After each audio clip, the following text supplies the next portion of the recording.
Well, good morning, everyone, and welcome to this presentation on responsible investment by Lothian Pension Fund. I should introduce myself. I'm Councillor Alistair Rankin, and I'm convener of the Council's Pensions Committee. I think you'll all have seen a copy of the agenda, so you'll have an idea of what's before you. But I wanted to say a few words at the beginning, first of all, about the role of the Pensions Committee and how it relates to the Pension Fund and how it relates to the Council, and the sorts of duties that the Pensions Committee feels are incumbent on it in representing the interests of both employers and members of the fund. First of all, the committee is, if you like, it represents, of course, as I say, those interests, members and employers' interests, and the fund is separate from the council. But what we have is as the legislation requires, every local authority pension scheme has to have an administering authority, and Edinburgh Council is the administering authority for Lothian Pension Fund. That means while the membership of the committee consists of elected members from all parties, and it also has employers and trade union representatives and so on who are present, and we meet jointly with the board. I may have a word to say about that in a minute. Our first duty is to represent the interests and advance the interests of the members of the fund and of employers, both of whom are active contributors, as well as those who are retired and are actual beneficiaries. Some time ago, we took an interest in, given the number of representations we were getting from various lobbying groups and even individuals, we sought a legal opinion on the committee's and the fund's fiduciary duty from a QC, and that opinion made it clear that our primary duty is to the fund and to members of the fund and to employers rather than to any other interests. It doesn't mean, of course, that we don't take other interests into account. In fact, there are well-known environmental, social and governance principles which are on the council's separately on the Lothian Fund website, which make it clear that these considerations, environmental, social and governance considerations, are an integral part of investment decision-making. We've had, as I say, representations from various groups, including Divest Lothian and from Friends of the Earth. Some of them have come to speak to us directly at committee. And we have heard their views on things like the arms trade, on tobacco, and on fossil fuels in particular. These are all areas of interest that you could argue economically and morally, and the interests which the fund and the council, for that matter, take seriously, although the council, as I say, is slightly at arm's length from the fund. The fund, of course, while the council is the administering authority, as the name suggests, the Lothian Pension Fund represents others than simply employees of the council. It includes employees of the other Lothians, some of the police in this area, and the ambulance services, and so on. So we do represent quite, as a committee, quite a broad array of interests. And when we meet, as I mentioned earlier, we meet jointly with the Pensions Board, which was set up under recent legislation to provide an additional layer of scrutiny on the operation of the fund and to ensure that the interests of the fund's stakeholders were taken fully into consideration. And I think members of the board are as keenly aware of their fiduciary duty, their duties in terms of environmental, social and governance principles as any member of the committee. So what I'd like to do is, having said that by way of introduction, is to ask you to have a quick look at the agenda, and you'll see who's coming next to speak to us. We'll have a word or two from Struan Fairbairn on fiduciary duty, and then we'll go through the agenda from there. I'm happy to take questions from anyone. I don't think we've deliberately not so much excluded people who are lobbyists, if you like, on behalf of various causes such as abandoning fossil fuel investment, for example, or tobacco or arms investment. They're not so much excluded as this is a different forum for people who have a direct interest in the operation of the fund and in terms of its returns to investors and looking after beneficiaries. So This is being recorded, this session, but not being broadcast live. And anyone from any of those organizations and further afield who has an interest in what we're discussing today will have every opportunity to see this event in its entirety, including questions and answers. So with that, let me hand over to our next speaker, Struan Fairbairn, who will have some words to say about the fiduciary duty of the fund. Thank you.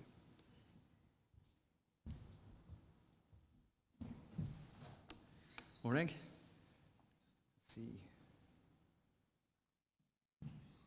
Okay, so I'm going to keep this quite brief this morning because happily I think fiduciary duty is both a cornerstone and fundamental to this debate, but happily now also a little bit of a red herring, because I think if we're in a place where we're debating the legal fiduciary duty, then we're kind of in a bit of a dark place, because it's a principle that's been in existence since the dawn of corporate governance, and it's not something really that we're going to be debating at length here. So I think there's been a little bit of red herring in some of this debate going back a number of years. We've had a bit of work to do in the local government pension scheme to demonstrate how fiduciary duty applies within our fairly unique structure.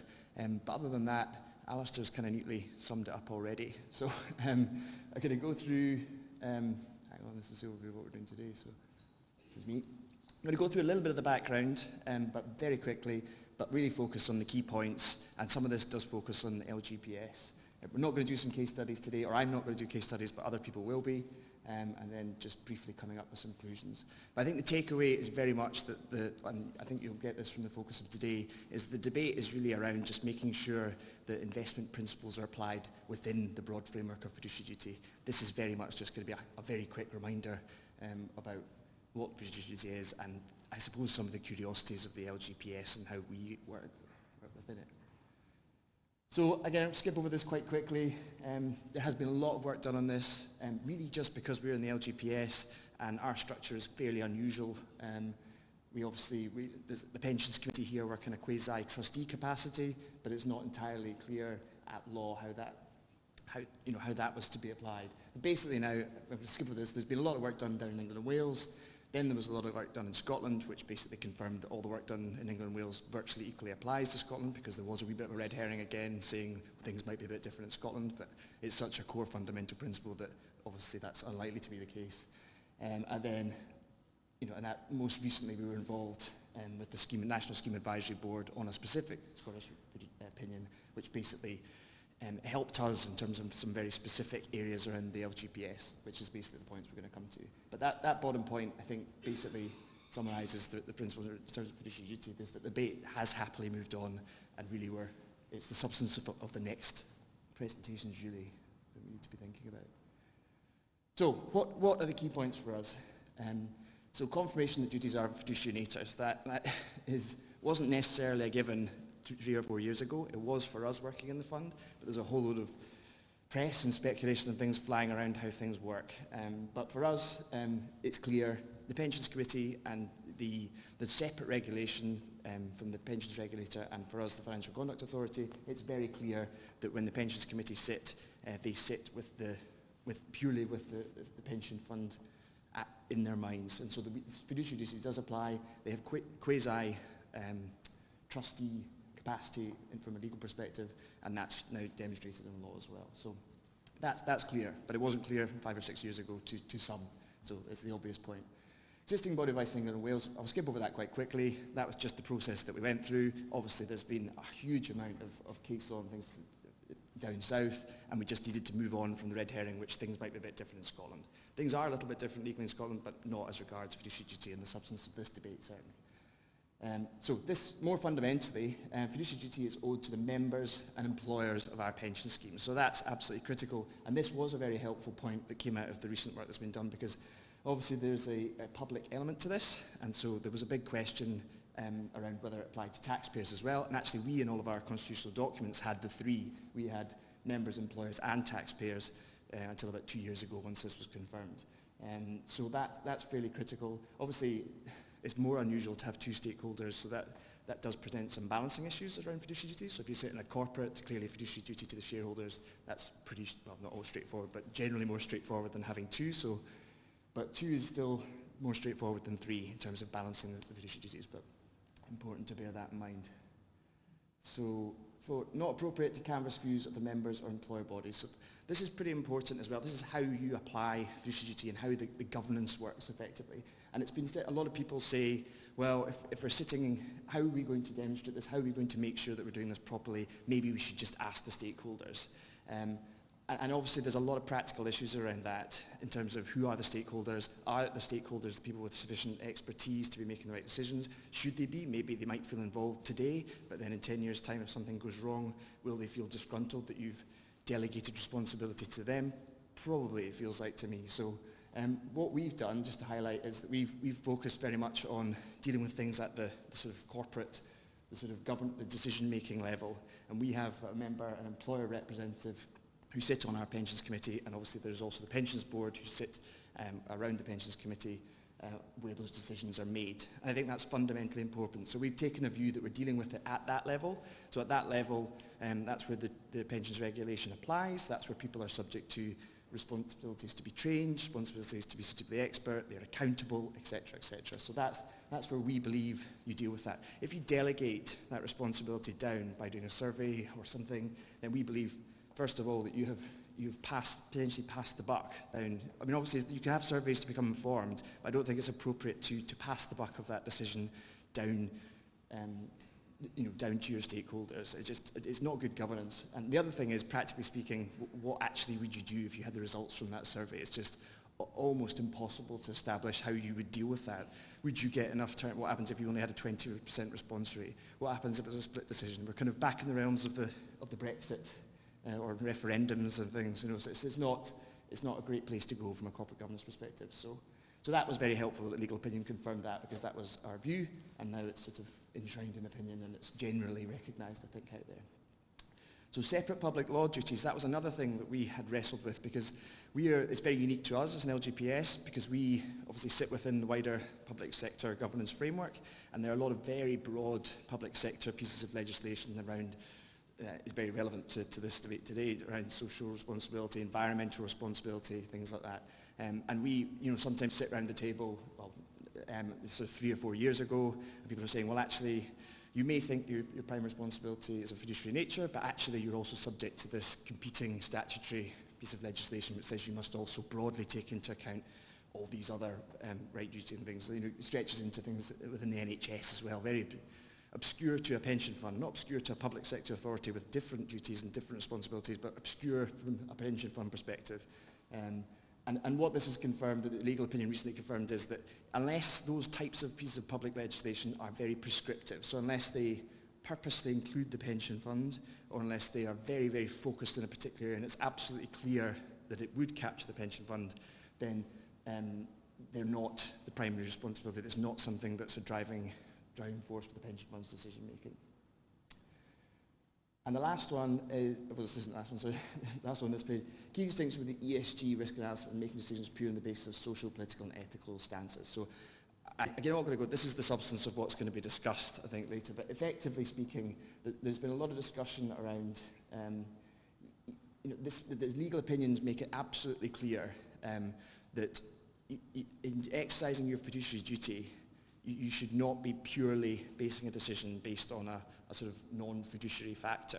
That's not to say that you can't take non-fiduciary factors into account. Absolutely, you can and you should. But the point is, it's a process point. Those non-fiduciary factors should be taken into account when you're in your everyday risk analysis around investments anyway, not just at a strategic level, but on a day-to-day level, and the team here are looking at these things every day, so it's almost a given, but it's making that fundamental decision, that it's a distinction, that it's not everyone sits around the room and someone has a view in any given moment and that's the driving factor. It's that all of these things from environmental, social, investing are taken into account on a day-to-day basis, and those things could change depending on the nature of the investment. Different investments require different risks apply, so it's just to make that distinction. And there's a lot of analysis in both the Scottish legal opinion and down south on that, which is helpful, because I think, as you'll come to later, a lot of this is around practical application and how you actually do these things. So I've got the easy bit, just coming up and setting a very broad brush framework. This is all about how you do it properly. So implement good and active ESG practices internally and monitoring external managers. So that's effectively how you should do it. Sure pension fund is taking a sufficiently long-term approach to its investment strategy analysis. So this is absolutely key. And this has been, I don't know how close, just assuming you're all following this debate quite long, but this debate has been, over the last 5 to 10 years, has been very polar. And it's because people, I think, jump to one extreme to the other. And if you assume that you're taking a long-term investment approach, then that suddenly takes out a lot of the bad types of behaviour that does definitely exist in the investment world. So I think it's absolutely focused. If you take it as a given that you're taking a long-term investment approach, then that means that in your risk-taking, in your investment analysis, then you are necessarily taking into account a lot of the long-term issues that we're going to be discussing today. That's just summarising what Alistair said. You need to come into the meetings, come into things with your separate fiduciary hat on. That's fairly straightforward. And then the bottom is a point of practice, ensure sufficient filtering and appraisal process of investment opportunities. This is just back down to the debate where people kind of are saying, we're doing this, we're applying fiduciary duty, we're doing all these things, but actually you're not really looking at investment opportunities. There was a historic, some organisations are sort of saying we're not going to look at that investment because of fiduciary duty or because of something, and that's not necessarily good practice. You need to at least look at that investment opportunity and then apply sufficient resource to understand it, and then if you're going to discount it, discount it. And sometimes that might be, you are genuinely discounting things quite quickly because the investment team here can't, obviously there's a massive universe of investments, so it's not appropriate to suggest that we can look at everything to the extent necessary. So it's a reasonable filter, and as long as you're applying sufficient expertise and resource to that filter, then stakeholders and everyone around should have sufficient comfort that the thing's being done properly. Where that breaks down, understandably, there's an issue there. So, the conclusions, integrated ESG process with the right kind of assurances around that to give stakeholders assurance that the right things are happening. Manager monitoring and engagement. So obviously we talk about it, we've got an in-house team, we're very fortunate, but clearly you need to have a team that are also doing all this to make sure that your managers are doing it as well, which is critical, and just to make that distinction. Long-term approach to investment strategy, because we're a pension fund, that's what we do. Good and separate governance practices, and ensure sufficient internal resource and expertise, because all these things, it's a bit of a wish list, but unless you've got people in there to do it, then it's tricky. I think that's it for me. So, does anyone have any questions? Great, we can get onto the substance now, so that's to Bruce. Thank you. Right. Good morning, everybody. Before launching into the subject, well, it doesn't say what the subject is up there, but on your agendas it'll tell you that ESG integration is the subject. I'm going to just reiterate a couple of things that Councillor Rankin said at the start. The pension fund exists to provide individuals with deferred pay during the years of their retirement, and to do this at a cost that's affordable for its employers, and there are about 90 employers in the fund. It invests in assets that are expected to generate the required cash flows at the required time. With asset ownership comes ownership rights. Lothian Pension Fund believes that responsible investment involves exercising those ownership rights, which means that if it owns shares, it votes on all company resolutions. It also involves active engagement with the companies it owns. Lothian Pension Fund does not believe that a policy of exclusion or automatic divestment is a responsible policy for two main reasons. Firstly, such a policy is likely to transfer ownership rights to investors without responsible investment policies. And secondly, that divestment has no effect on the company. Oops, almost dropped that. There's a major misconception in some quarters that divestment somehow inhibits the financing activities of the company concerned. That's not the case. And it's not the case because the company is not involved in the transaction, the buying or selling of shares, when someone divests. They lose nothing apart from an investor on the share register who would like to actively engage and influence a company, and they gain another investor on the share register who doesn't. And management might actually quite like to be left alone. Lothian's approach to responsible investment can be described as an active approach.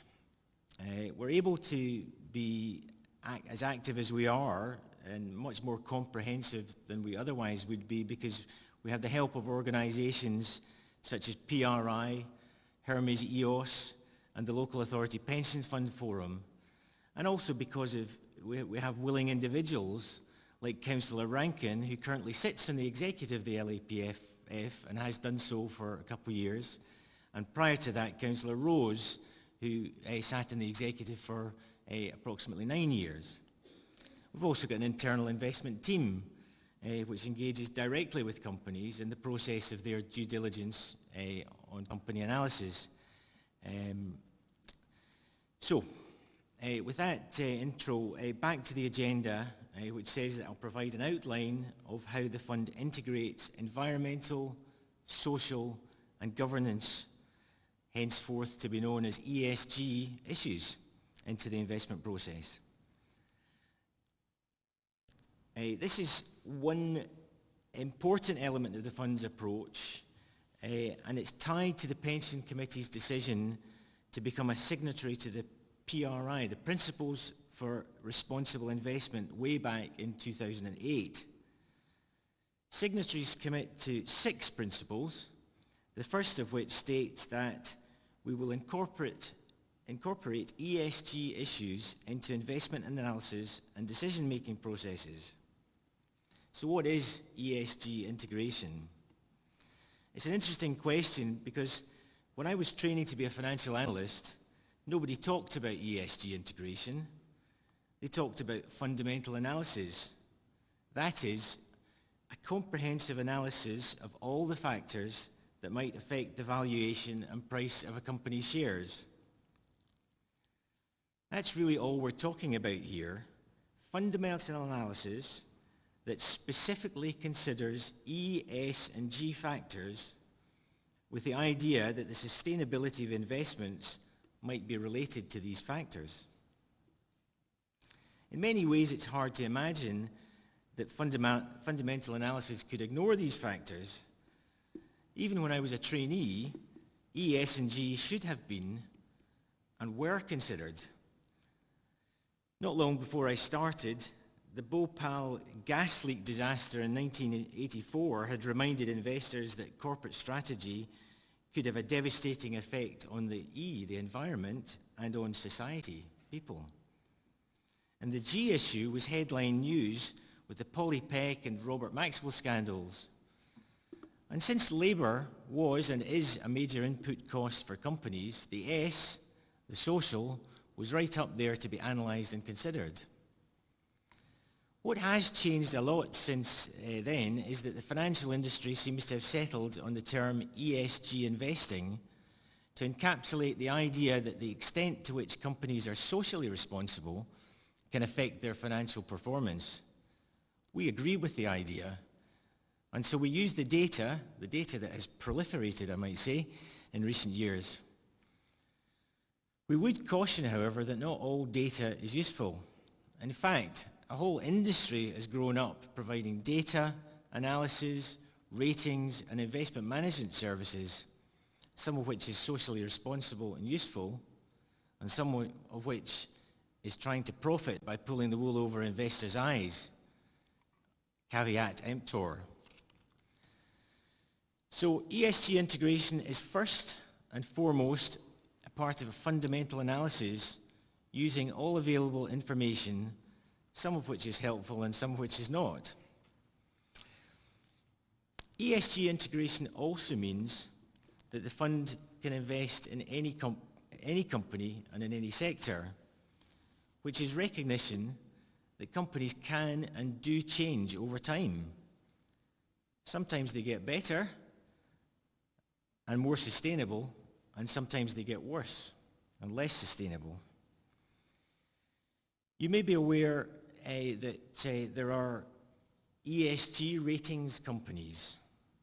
They rate companies on their ESG credentials, just as credit rating agencies rate companies on their ability to pay back loans. So a AAA company is the best you can get. You might think it's a good idea to invest in all the AAA companies. But the problem with that is that if you're a AAA company, there's only one way to go, downwards. And if you're a AAA company, your valuation probably reflects the fact that you're a AAA company. And if you become a BBB company instead of a AAA company, your valuation might very well fall. Conversely, a BBB rating that gets to AAA might expect to benefit from the upgrade and the valuation improve.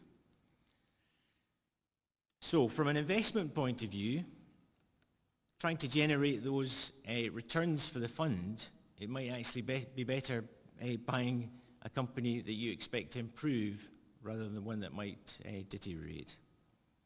Our engagement efforts aim to influence companies to do just that, improve. So what does this all mean for Lothian? It means that our external and internal managers need to systematically consider E, S and G issues. These issues may not always be material to company valuation, but they should not be ignored. ESG integration at Lothian has evolved and will continue to evolve with the available data. But now, all investment decisions require ESG analysis. And this is supported by access to specialist ESG research. Essentially, both internal and external managers are charged with demonstrating thorough understanding of the factors that will impact the outlook for company returns, including ESG, ES and G factors. So before I finish, I want to give you some sense of how ESG integration affects investment decision making, and I'm going to use a company example, company that we all know, Ryanair. You may have a good or a bad experience, but chances are it's been good, certainly based on industry data that shows that it has one of the best on-time arrival records in the industry. Yes, it's true. Unfortunately, in recent times, Ryanair has suffered from labour disputes and pilot shortages. These would come under the S in ES and G, and that presents significant obstacles to its growth plans. Without an improvement of its labour relations and programmes, its expansion plans face significant risks, faces potentially higher costs, so eating into profits, and or a loss of customer trust due to flight cancellations and delays, and potentially therefore lower sales and lower profits. So for illustration purposes only, let's take the situation where Lothian owns the shares, presumably because it promised a good return when it was bought. The portfolio manager will reassess the financial outlook in light of the developments to determine if the shares are still cheap. The portfolio manager has a few options. He or she might adjust future cash flows lower through a financial model, so lower sales growth or lower profit margins. Or he or she might increase the discount rate to reflect higher risk. A higher discount rate would lower the present value of future cash flows. The shares may still be undervalued relative to the estimated value of future cash flows, in which case the shares would be retained. Or they might now look overvalued, in which case the shares might be sold or divested. The important point is that just because the S rating is poor doesn't mean that the shares should be sold. But they will be divested if they're overvalued. So let's take another situation where the fund does not hold the shares. And in response to the pilot shortages and the issues they had last year, the share price falls, which makes a few investment managers quite interested in buying the shares because they now look cheap.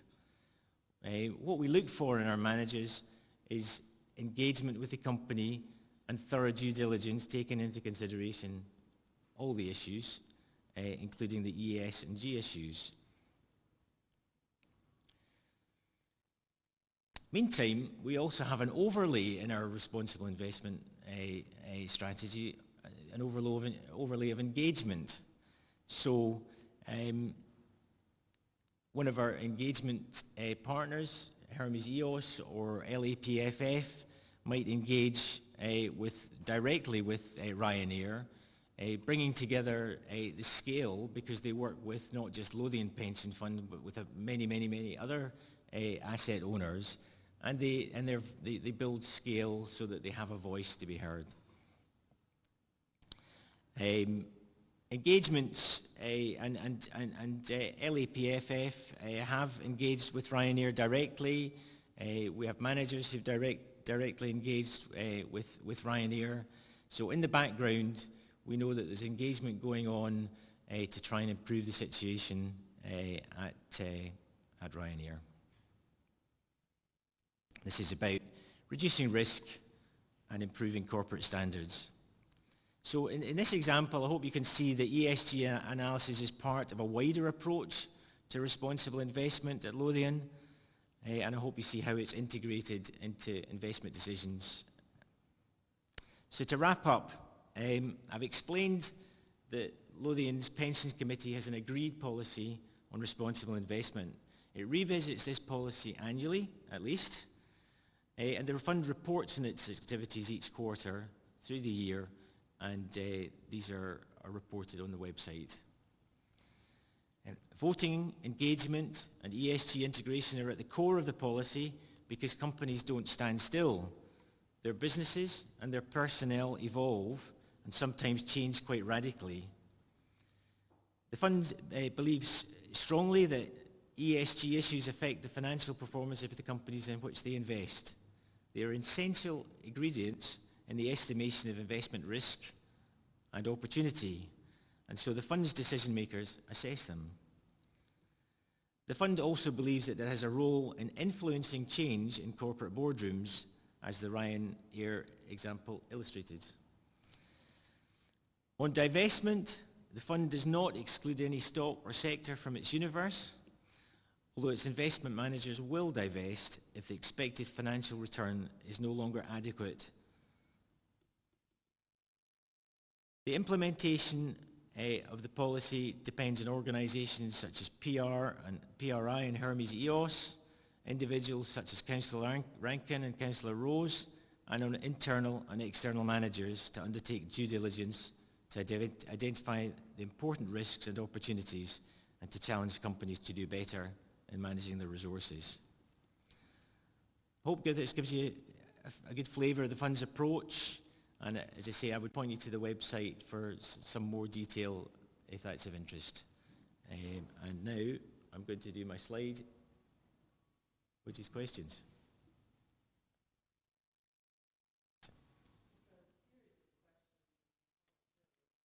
Oh, one at a time. I can only hand one at a time. So, I think as we're recording, I think it would be helpful to have the microphone. Yeah.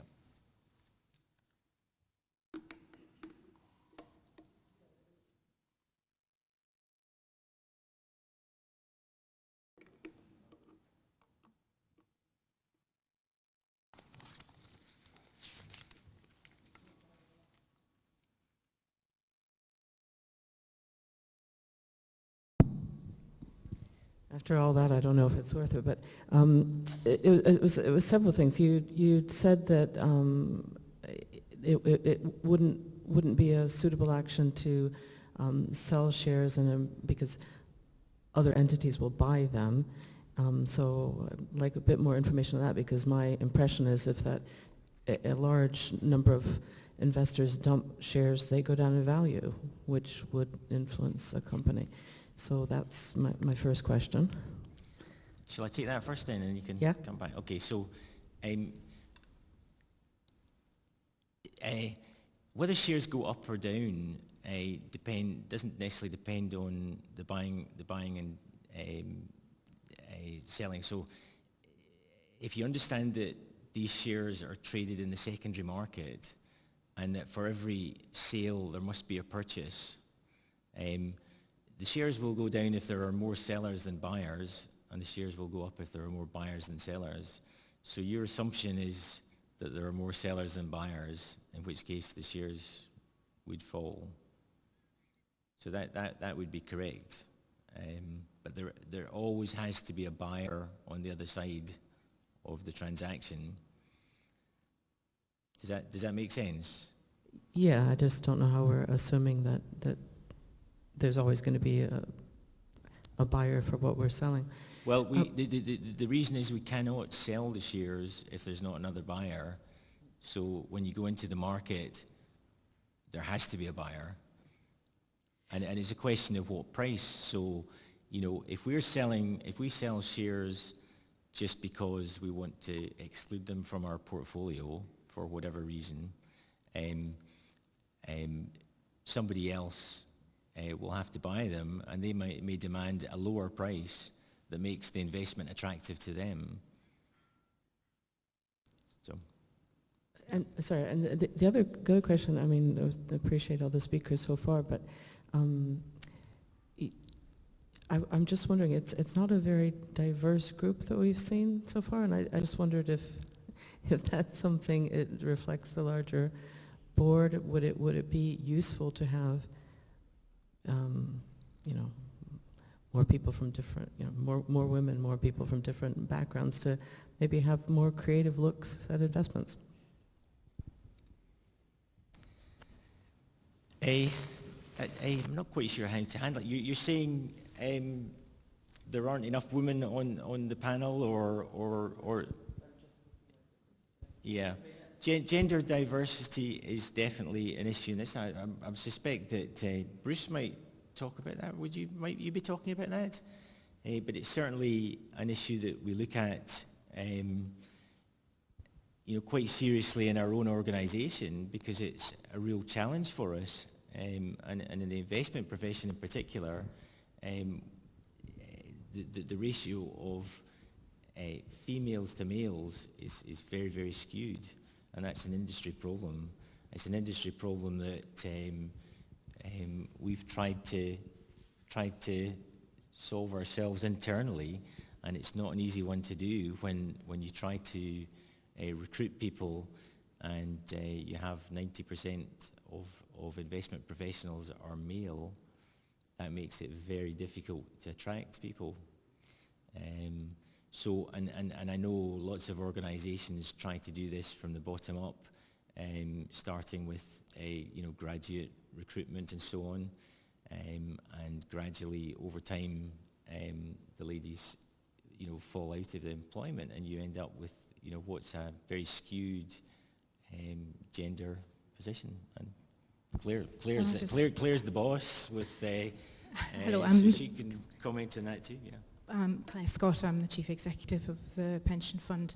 In fact, the HR manager and myself from the Lothian Pension Fund are attending a Women in Workplace event tomorrow to look at this, and it is something that committee has looked at as well.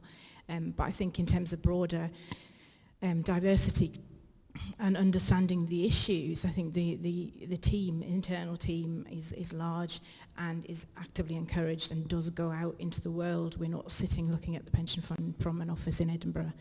So I think that's really important to incorporate different views and understanding.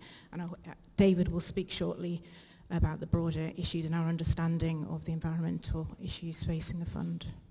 I think there is quite a bit of diversity, you know, within our pensions committee and our pensions board, and within the internal team at Lothian. But I accept that the top table doesn't look very diverse, does it? Yeah. I should have sat there, maybe that might have helped. Are there any more questions?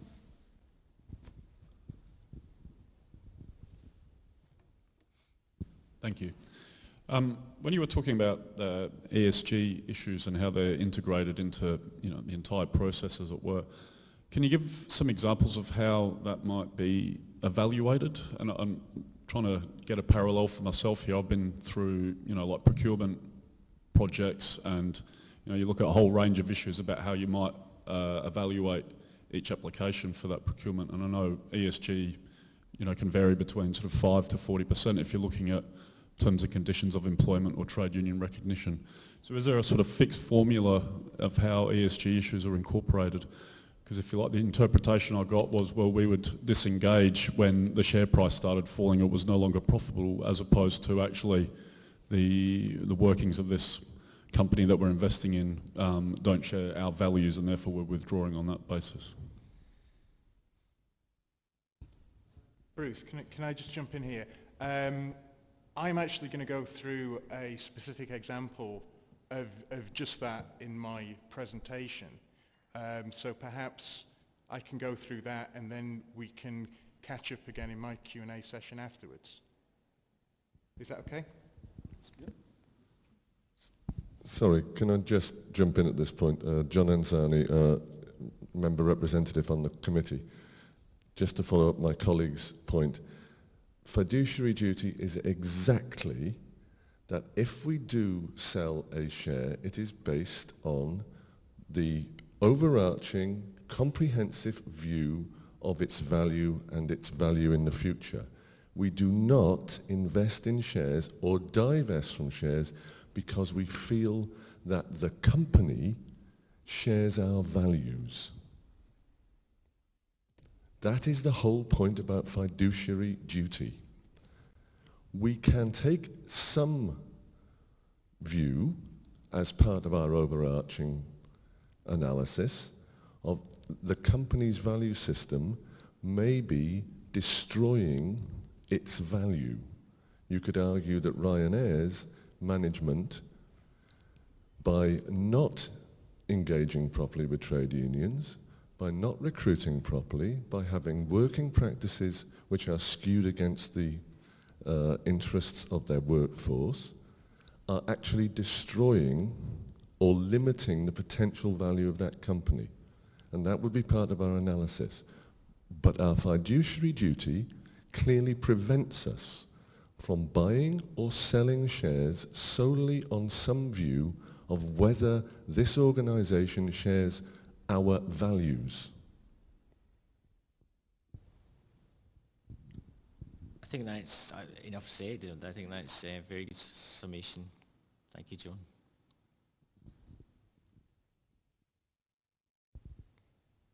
Can I suggest we move on to... Oh, sorry, is there more questions? Oh, sorry. So I meant to understand everything you're saying about fiduciary duty, and I'm wondering if you could respond. Firstly, I think with the Ryanair, I'd be really interested to know what it was that we were pushing Ryanair to do. You know, so you brought it up as a case study and said that we engaged with them with a view to getting improvements. I'm interested in what we would see as being an improvement vis-a-vis the points that were made by the representative here. And a second question that I have is, how would you answer if someone said, well, I think it's Southwark pension scheme managed to divest from fossil fuels while still meeting their fiduciary duty to their members? So I'd be interested to have your response to these two issues that I think merit more discussion.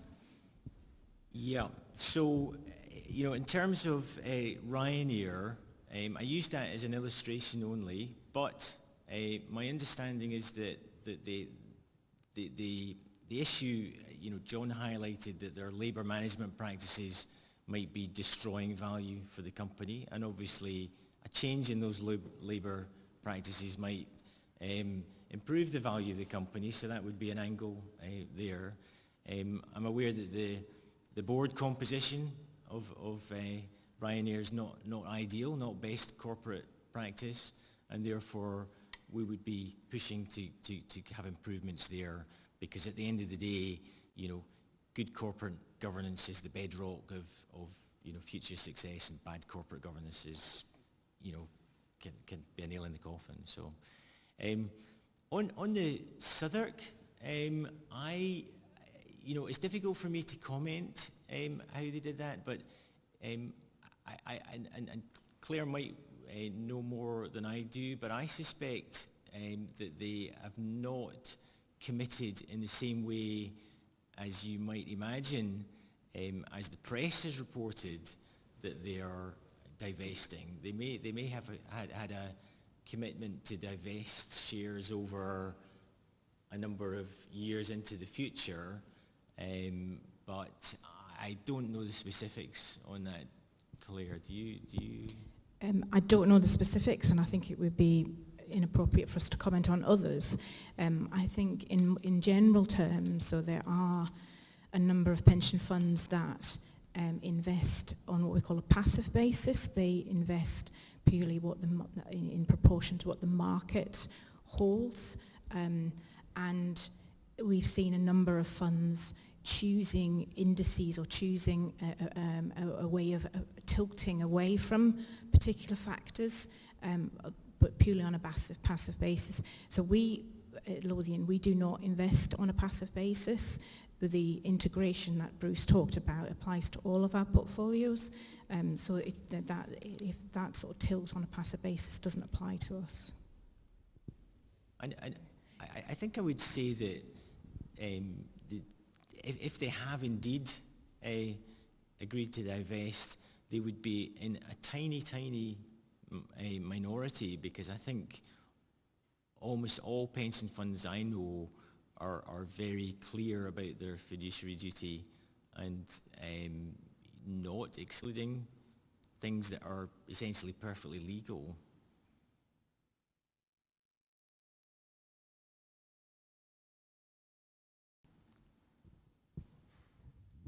You're going to be John. I think this will be the last question. I think we've got to move on. So. No worries. Just to give some context about my point about values, I suppose, and it's. I'll give you an example of a major fizzy juice company that I don't know if Lothian Pension Fund have shares in them or not, but many years ago that company in other parts of the world were killing trade unionists, targeting people, had horrific sort of ethical approaches to the way they did the business around the world. But frankly, I don't think many people outside of that country cared very much, and I doubt it had a great deal of impact on its share price. And I think that's, for me, the sort of question. I take John's point, but it's at what point do we say, well, it's our fiduciary duties being met, but it doesn't, their conduct doesn't fit with the way that we would see us shaping the world, as it were. Not that that's the pension fund's role. And with all due respect to the staff, with major international companies, our voice is going to be absolutely minimal around how you might, lobby the board or any other sort of activity that you might try and undertake. Yeah. I don't think I'm going to I know that there are speakers who are going to address exactly those sorts of issues, so I may leave it to them. But I think clearly where companies are doing illegal things, did you say killing? Well, killing's quite bad. That's illegal, yeah. That's illegal in any country, yeah. So that would not be a good thing for the company reputationally, and may have some impact on their business down the line. So I would suspect that would be a consideration. But yeah, I think there will be more comments on that later. Yeah.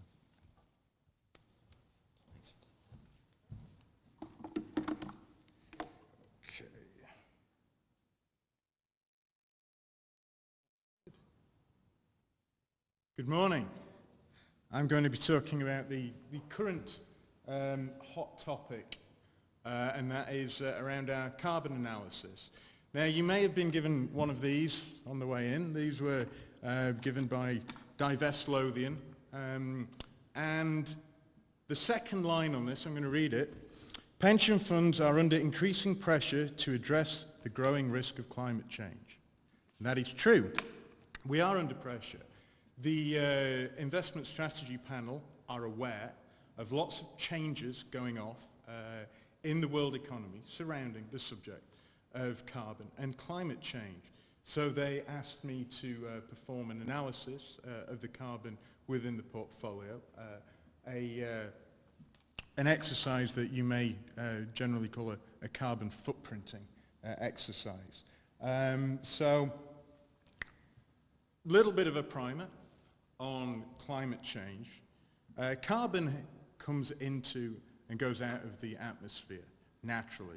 This is a thing that's been going on for millions and millions of years. Carbon gets sunk into the ground, it escapes again, it goes round and round in a cycle. This is not a controversial thing to say. However, since the Industrial Revolution, the amount of carbon that humans have been releasing from the underground carbon stores has been a lot greater than can be actually absorbed by this natural system. So we get a build-up of carbon in the system, and the carbon basically blankets the earth so that when the sun comes in, warms the ground, the heat can't escape again. And it's warm, it creates this effect that we call the greenhouse effect. Now, as far as scientists are concerned, there is no controversy about climate change. So anyone that wants to come at me with climate change denial, I'm afraid that's not going to work. The science is very clear. The levels are the only thing that the scientists are in disagreement about. But the direction is something that's broadly, is completely accepted. And the fact that we need to do something about it as a global society is very well recognized. So, looking at sources of CO2, your main ones are power stations, the burning of fossil fuels for power, the transport sector, both for cars and trucks on our roads, marine traffic, bunker fuel in the huge Panamax vessels that are plying the trade through our seas, burning massive amounts of fuel to keep global trade going. So these are the main human-derived sources of climate change. We've also got methane, CH4. Two main sources of that. You have the oil and gas industry, where methane is natural gas. We actually burn it in our homes for heating, for cooking and whatnot. But when this escapes, it does create quite a severe warming effect. Methane is 84 times more potent as a greenhouse gas than CO2. It does break down over time, but it takes around 80 years to break down to basically carbon dioxide and water again. And over that time, it can boost things. So leakage from gas production, oil production, is a significant issue. And also, gaseous emissions from the livestock industry. The livestock industry produces a massive amount of climate change gases, and is also responsible for other things like change of land use from, say, forestry to pasture land, for desertification.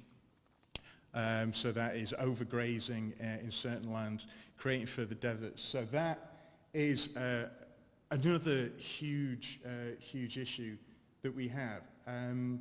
So we're looking at all these factors, and what we're looking for is, do any of these sources present a material financial risk to the fund? This is going back to John's point earlier, that we are looking to make money for our members. This is not about values. This is about material financial risks. Is investing in these things going to lose us money over time? This is what we're in the game for. Why are we looking at this suddenly? Well, I'm sure you're all aware of the Paris Agreement. The Paris Agreement, where the nations of the world came together and agreed to try to limit carbon output so that the increase in global temperatures over pre-industrial levels was limited to 2 degrees with a stretch goal of 1.5 degrees. So with this agreement, various laws and approaches will come into play over the next 20, 30 years, which will change the business environment that these companies operate in. And we need to work out whether those companies are going to be financially impaired on a permanent basis because of this. Okay? So, last point. Not all carbon is equal. What do I mean by that? Well, I've turned it off. I don't know what I've done there. There we go. Thermal coal and natural gas. You might think, well, these are fossil fuels. Fossil fuels are all bad. Well, thermal coal is not a very efficient fuel. In fact, for levels of thermic output per CO2 released, natural gas is about 3 times as efficient as thermal coal. What that means on a broad brush basis is that if we were to replace tomorrow all thermal coal output with gas output, still fossil fuels, we would reduce global emissions by 18%. So not all carbon is equal. And we're going to touch on this again later. What is carbon footprinting? It's a measure of the carbon emissions generated in running a business. It can be an absolute number, a number of tons of carbon produced, or it can be expressed as an intensity. So what I mean by as an intensity, number of tons of carbon produced per something else. And we would normally look per revenues of a company. So 2 companies may have the same amount of carbon produced, but one may have twice the revenues of the other. Now, if they're in the same sector, doing the same business, one is way more efficient than the other. And this needs to be taken into account.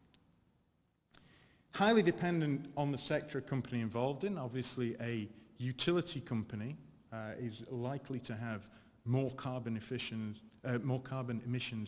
and more intensity than a software company, for example. And it's also highly dependent on the economic cycle. So things like haulage companies. A haulage company will generate more carbon as the economy gets better, because the trucks will be running more miles, they'll be doing more deliveries.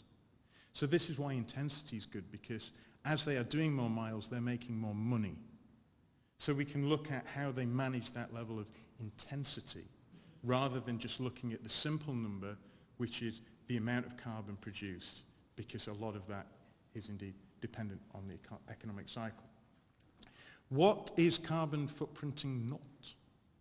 It is not a measure of how much carbon resource is on a balance sheet. A carbon footprinting exercise does not look at the amount of carbon a company has in the ground. That is an asset analysis. It is not particularly good at comparing companies in different sectors. Again, how do you look at the carbon intensity of a utility against a software company? Is carbon intensity even an issue for a software company? I would argue for the majority of them it is not. It is not good at assessing financial lending to carbon-intensive companies. So if I want to build a power station, and it's going to cost me £10 million, I have 1 million, I go to my bank for the extra 9. The bank goes, that's a great idea, here's the 9. All the carbon emissions will be based on the equity owner, so me or my shareholders. Whereas the bank will generally carry none of that carbon exposure in the methods that we count on their balance sheet.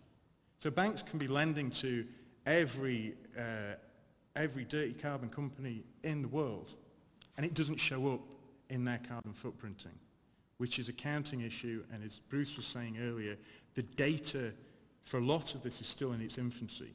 So we need to be aware of this and try and work around it as best we can as financial professionals.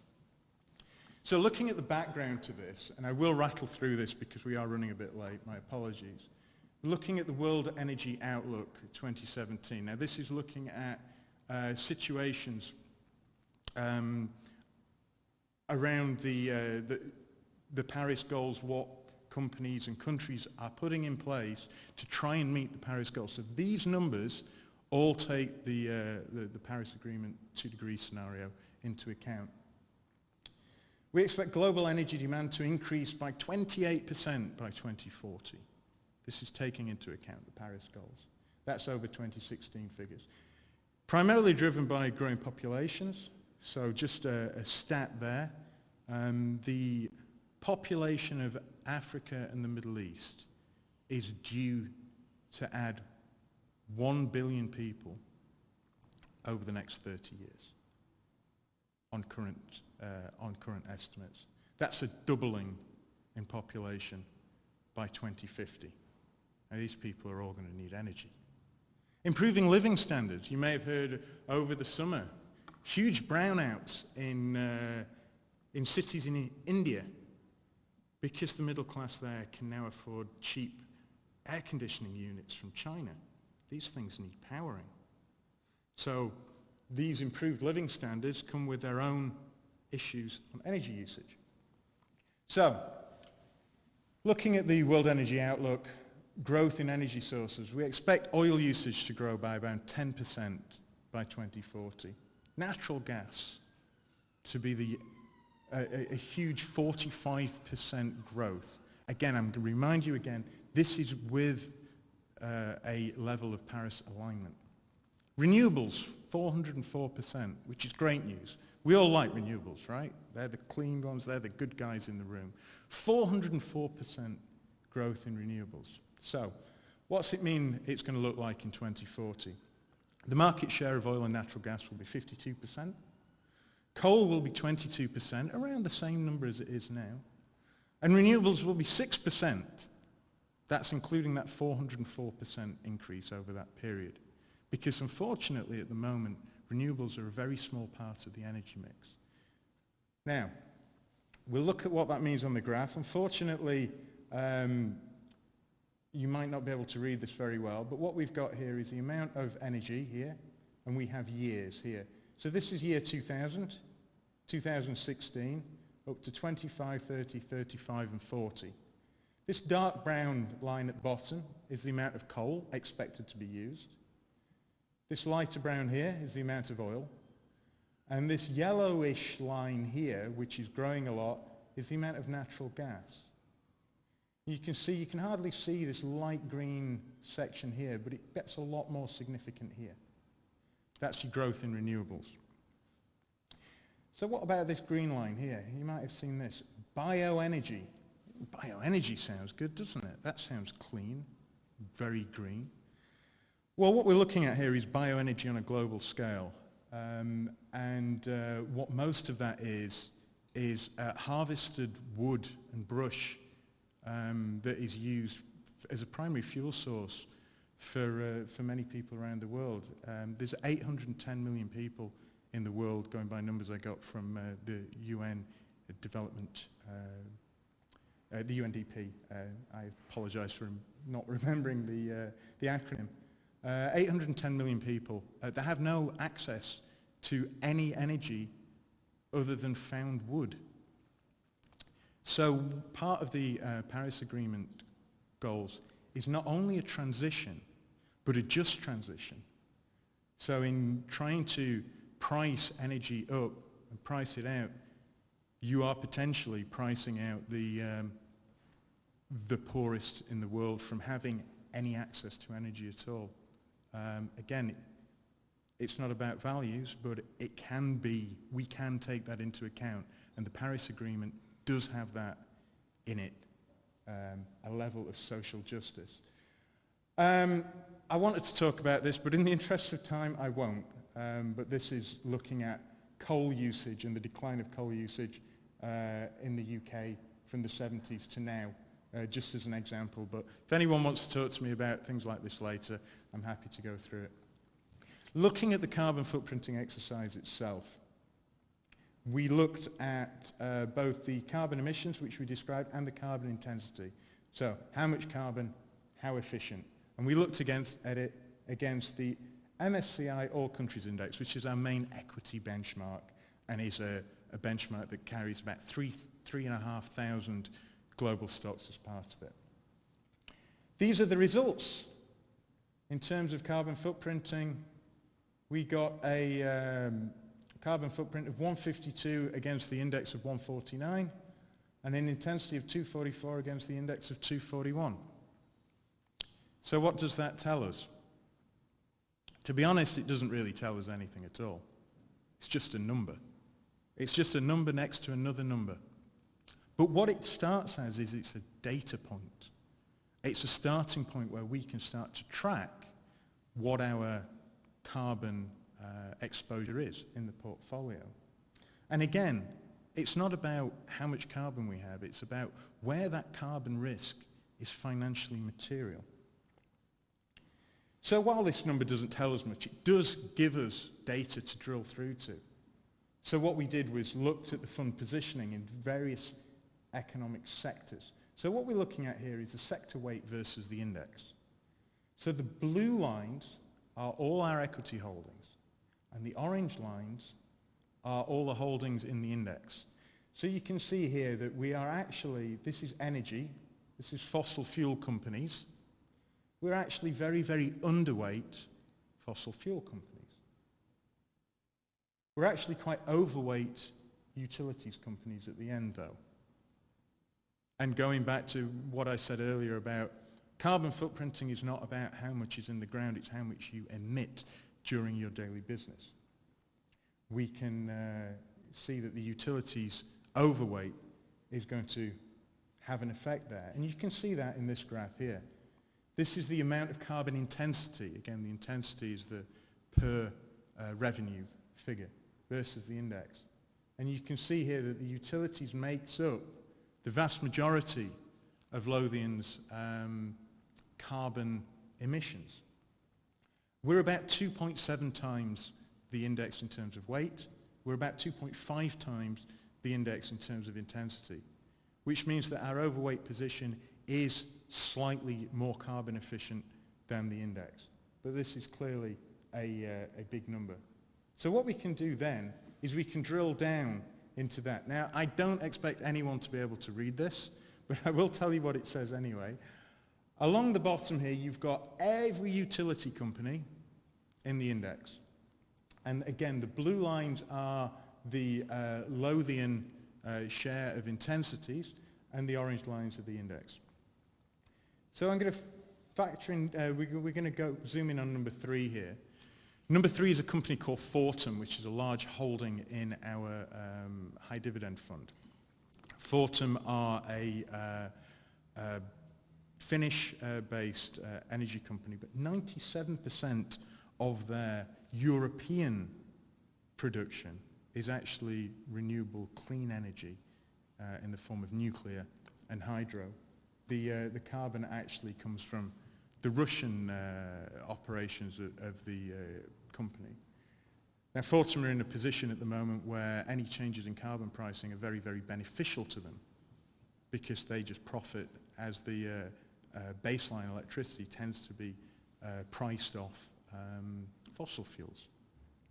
Fortum recently looked to take over and has successfully bought a majority of a German company called Uniper. And Uniper have a lot of renewables, but they also have a lot of thermal coal, and they have a lot of lignite production. And Jeff and I, Jeff's the main portfolio manager on the fund and the secondary, we're quite concerned about this because we don't believe that there's a future in coal in Europe. We believe it's going to get priced out by carbon pricing. And we were very concerned that a company that has got largely clean energy in Europe was buying into coal and lignite. So we sorted out an engagement call with the management of that company and discussed with them. And they were actually in agreement with us. Their business model shows that those coal and lignite plants, if bought, would close within the next 2 years, simply being priced out of the European market. But their business model says that the renewables part of that portfolio is well worth the price that the market was paying for it, was charging for it. So they want those renewable assets, and they're quite happy to shutter the coal assets. So this is the kind of thing, you know, we went in with a concern around carbon, that risk could be financially material to us. Came off the call actually quite satisfied with management's approach. So we're going to quickly, to finish, look at 3 listed renewable investments. This is going back to my time when I started in the business. This is from April 2005 to this summer, looking at 3 stocks. I chose this date not at random, but as the listing date of the last listing date of these stocks. So it's the longest number I could get. So we have 3 lines here. We have this blue line. This is the French oil giant Total and the share price performance since then. Now Total pays out a lot of dividends. So if you actually include dividends in this stock, it's actually pretty much doubled its money on a total return basis over that period. We have a renewables company, Vestas. And for those that don't know, Vestas is a Danish company that makes wind turbines, one of the biggest listed renewables players in the world. And you can see that if we'd invested in that, at that point, we would have made around 280% return to that point in time in June. A good investment, you might say. This black line is a company called Qcells, a solar company. And Qcells was a company that I was actually invested in at the time. I both doubled my money and halved my money on this one because I bought it, it went up a factor of 4 and then dropped again a factor of 2. During the Great Financial Crisis, the subsidy regime for German solar dried up. The German solar industry was soon outcompeted by the nascent Chinese industry, who managed to do everything a lot cheaper. So we've got 3 examples here of possible investments. Which one was the good one, which one was the bad one? Well, I think it's clear from here that had you held in the long term, Qcells would have been the bad one. Would Vestas have been the good one? Well, over that period, yes. However, if I'd gone to my CEO, Claire, and I'd gone to the pensions committee, and they'd have asked, well, why has Vestas lost 95% of its value over this period? I'd have looked a bit silly. It wouldn't have been a good investment over that period. There was a lot of questions about the longevity of the business over that period. Fortunately, it recovered, and it recovered well, and it's a solid company. Total grinds along year after year after year. So I said it was 3 renewables companies, and you might be looking at me and saying, well, David, one of these is clearly not a renewables company. It's Total. It's an oil company. Well, the truth is, Vestas invests about €1 billion a year in R&D in the renewable space. Total invests around €1 billion a year in R&D in the renewable space. It also invests around €1 billion in acquisitions in the renewable space, because Total realised that after this transition period, when we've stopped buying their gas and their oil, which we're going to buy a lot of over the next 20, 30 years, going by the IEA numbers I showed you earlier, they're going to need another solution. Now, they are an energy company. They don't care whether they're selling us oil or gas or electricity from solar farms. They just want to sell us energy, and they want to position themselves for the future of the energy mix. So they are looking at transitioning as well with the transitioning through Paris. So, in conclusion, carbon transition brings threats and opportunities. I'm going to say again on there that it's not a question of selling the bad guys and buying the good guys, because we've seen already there that some of the renewables companies is new technology, it is unproven, it is reliant on subsidies, and while we can get very excited about it, it does not necessarily make it a good investment. Whereas the bad guys, you guys like Statoil, or now Equinor, and Total, are actually trying to reposition their businesses away from the traditional oil and gas. And companies have done that successfully in the past, like the Danish company Ørsted, who used to be Dong Energy, Danish oil and natural gas, who over the last 16 years have completely got out of their oil and gas industry and become an entirely renewable player. So the funds invest On financial materiality, not ethical concerns, but we are looking at whether these things do build financial materiality. Blanket divestment is a simplistic approach, but it's one that we hold in reserve. Now, if any of these companies, if Fortum had said, actually, yeah, we've decided to move into coal, we think it's a great idea, and we hadn't been able to convince them otherwise, we would have divested.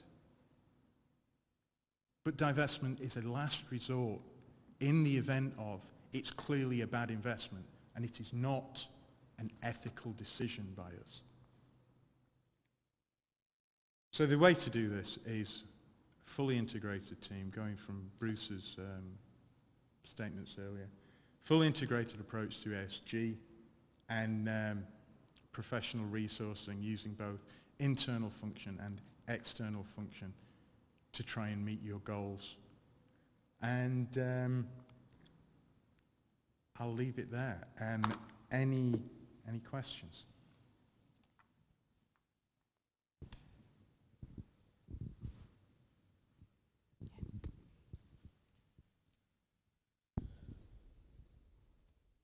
I think it's on, actually. Sounds on. Is it? Oh, yeah. We're good? Yep. Tom Howarth, Unison Pension Board member. Just, have we got any examples of where we have used that last resort of divestment, or we've got close to it? I'm just, obviously we've had some theoretical examples with Ryanair, chat earlier and that kind of thing, but... I've got a personal one. I mean, this doesn't happen very often because things have to be going terribly, terribly wrong, and the market's not reacting to it, and we look at it and think, this is actually really bad. My example would be a company, and this is going back maybe 3 years, a company called Abengoa that I held, a Spanish company, construction company. And they decided to change their share classes and issue brand new shares to the family that owned the company that held all the voting rights. So they basically switched all the voting rights away from the major shareholders so that only the family could vote. And that rang a pretty big alarm bell for me. I spoke through it with the team, and the team were like, yeah. Despite the fact we were using a specific financial model at the time, despite the fact that that financial model said this was a core holding, I said, no, I think there's a financial risk that model isn't picking up. Abengoa did actually go bust a couple of years after that because of massive financial irregularities with the company. But yeah, things like that are a huge red flag. It's worth noting as well that it's the governance issues that tend to be more pressing for things like that because they happen quickly and the effects of them can be felt very quickly. The environmental and social issues generally allow you a little more time to react and a little more time to vote and engage. But, you know, that's what we do. Yes? Thanks. Just a very, very quick question. At the foundation of your talk, you used the epithet denier. Now, denier is generally a pejorative term, but far more important, it's a very imprecise term. And you built a lot of your talk on a number of assumptions there. What do you mean by denier? Sorry, I should have probably used climate change skeptic. And I mean someone that doesn't necessarily agree with the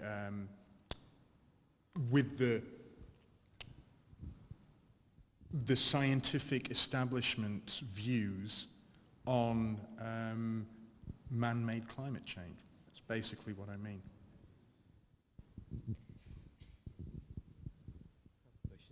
I have a question for you. Yes, you mentioned our ratio, our carbon footprint ratio of 152 in the other sectors. How does that compare to other local government pension funds? We have a higher carbon footprint than a lot of the others, or are we in the middle, or where are we? I've not got that data on me, Jim, but I'm happy to come back to you with it. Yeah, I can't go beyond that. I wouldn't like to speculate. Just to add to that, I think it's not common practice to do this. I think it's increasingly common, but I'm only aware of one other in Scotland that has done this.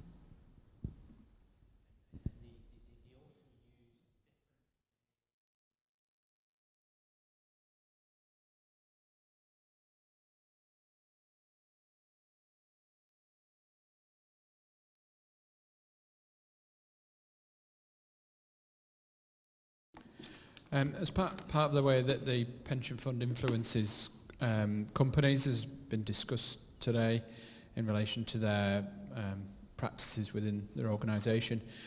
Do we send, or rather does the pension fund send representatives to the AGMs for these companies, or how does that operate? Well, we actually have with us at the moment, we've got Bruce from Hermes EOS, who is our engagement provider. He'll be able to expand upon that. And I know that Councillor Rankin does actually go as part of his role in the LAPFF engagement programme and do exactly that at AGMs and whatnot. Can I just add as well that engagement usually starts well before the AGM, and it, you know, the more effective engagement should happen way before and get the company on board. Can I suggest we move on in the interest of time? And I think that's Bruce. Thank you.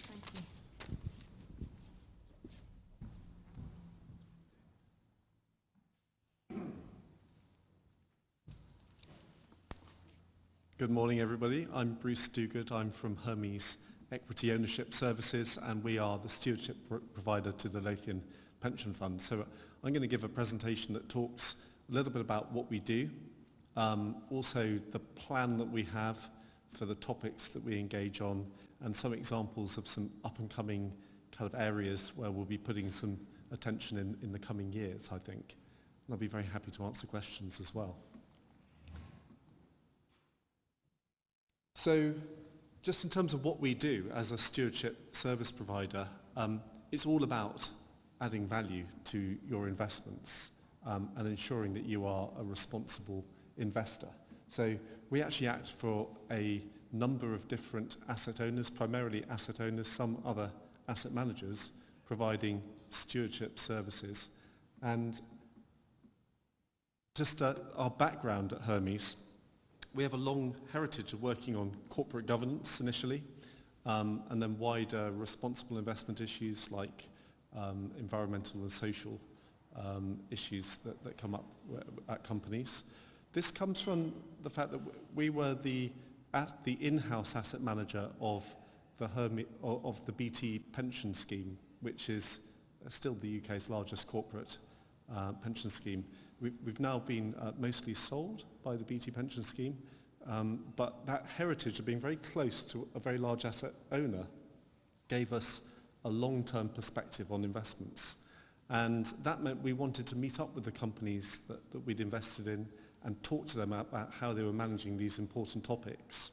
And we realized back in 2004 that in doing this, to do it properly, you really need to share the service. And so we started with this one client, the BT pension scheme, and we increased that to now over 40 clients.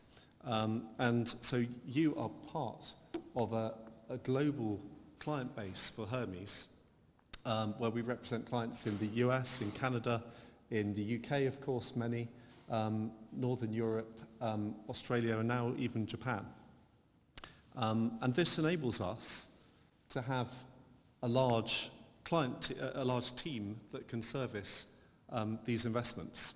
And this is a team much bigger than we would be able to provide for ourselves or for any individual pension fund or asset manager. And I think there was the question about diversity that came up. One of the interesting things about this team, because we meet up with companies all around the world, reflecting a global portfolio, is that it's a very global team. You can see all the flags in the corner there of the different languages and nationalities. But of the people, the 23 faces you'll see at the top there who go out on the road and meet up with companies, actually only 6 are British. So I'm in the minority there, and actually just over half, 12 out of 23 are women. So it is a very diverse team, and we feel that we need that diversity to do our job well. in order to make the most influence and change at companies speaking in Japanese or in Chinese, Mandarin, Cantonese, or even, could you say, speaking in American at times. So what's this all about? I say stewardship, and you may be thinking, stewardship, what is it? Engagement is the term at the heart of this, which is meeting up with mostly companies, but also we engage with policymakers, regulators, to talk about the challenges that the world faces, which will ultimately affect the values of pension schemes and the value of the economy in which you can spend that money as a pensioner. So we also provide voting recommendations, what we call an intelligent voting service, and I'll give you a little bit of data on that in a moment.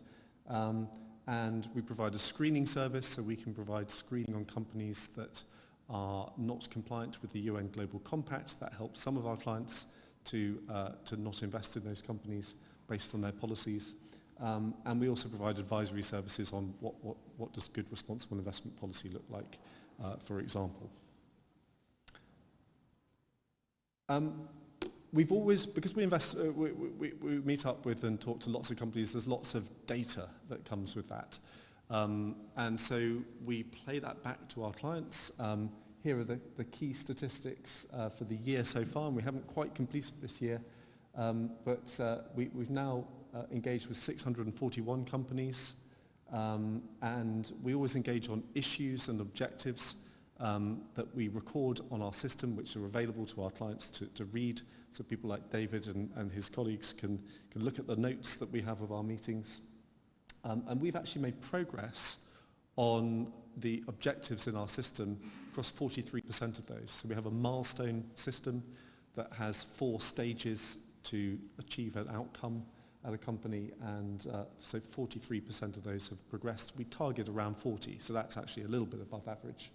And we've also published case studies, and I think this, for most people, certainly the way my mind works, it's quite hard to understand whether 640 companies is a lot or 43%, but the case studies give us a kind of a flavour of what's really happening. And so here's a list of companies where we've published online a piece of work that we've done with a company where ultimately we've been raising concerns, it's reacted, and it's changed. Now, these are all companies that that are in the Lothian portfolio, I understand. Hope we got that right. And on these, there's a range here. I won't go into all the detail because I've got some at the end, but there's some work being done with the energy companies, BP at the top, I'll mention later, Duke Energy, big utility in the US, around carbon targets and carbon reduction that's gone well. We also have work with the banks, HSBC, Citigroup, where we're working with them to lend more to green energy, but also to have more ethical and cultural concerns in their remuneration practices, so that we deal with some of the excesses of the financial crisis and better culture in banks. There's some consumer goods companies on there. Reckitt Benckiser had the big challenge of a humidifier sanitizer products that caused deaths and lung injury to quite a few people in South Korea. We've worked with them to really change the way they look at sustainability practices, to have a subcommittee of the board, and to analyse much more carefully those sustainability issues. Now, these are case studies. They're kind of typically a page long. They're published on our website. We send them to the company and ask them to look at the narrative, give us any comments, make any changes. So it's something that can then stand that public scrutiny, and they're there for you to read and for anyone that you think might be interested. I also mentioned voting. We do a lot of voting recommendations. It's quite a big challenge to vote nearly 10,000 companies each year to read through the materials and make a recommendation. We've done that on behalf of you as well as other clients. I think we covered for you 491 meetings and over 7,000 resolutions. And interestingly, we're tending to vote more against management at the moment. So in the UK, our recommended voting against has risen from 10% in 2014 up to nearly 30% now in 2017. And that really reflects a tightening of voting policy around remuneration practices and also in some areas board diversity, where we want to see more women on boards, at least meeting the government target of 25% women, which was put in place in 2015, which we believe ultimately leads to better management of companies. Now, I mentioned I would talk about what we actually raise with companies, and there's quite a lot of different topics out there. The world of sustainability has really grown over the last decade. It started with corporate governance in the top left corner there as the kind of main focus. But it's gone into not only the governance of the company, but what is its strategy and risk management, and how well does it communicate that to investors so that investors can make a proper assessment of the risks that are inherent in a company. And then also raising specifically the environmental and social ramifications of the decision-making of companies. So climate change, pollution, waste and the circular economy, natural resource stewardship, and on the social side, human rights, human capital management and conduct culture and ethics. These 12 areas have been fairly stable for the last couple of years for us. But what we do is a kind of test each year. Is there anything we're missing? Is there anything big that's not on our agenda that we should be raising more? One of those tests has been the Sustainable Development Goals, which provide an interesting framework that has got a lot of uptake amongst the private sector, amongst businesses and also investors, as a way of looking at the sustainability challenges at companies. So we map how we work on different issues against those sustainability goals, and around 70% of the overlap between our program and the Sustainable Development Goals can be kind of focused in on 5 key areas. If you look at the top there, climate change is a big one, touches on 3 of the Sustainable Development Goals. Why don't we just talk about the SDGs and not have our engagement program? Well, we think actually our approach is more the language of companies and corporates. The Sustainable Development Goals was actually developed as a public policy instrument primarily for policymakers. And that's why you get many of these overlaps. One issue in the world of companies can be 3 or 4 different public policy issues. So it's not quite the best lens, but it's a good cross-check on our work. And we actually have a complete mapping system. And there's a slide I'm going to show you, which is, you're not meant to understand this. That's the purpose of this slide. It's very complicated to look at all of the different ways in which our work might overlap on the SDGs. We're trying to make this a kind of algorithm so we can give the data to our clients in a robust way, consistently, and you can articulate in the SDG language how we've been engaging, if that is useful to you. Now, I said that we were sort of doing a cross-check of all the issues that we engage on against emerging themes in the world out around us that keeps changing.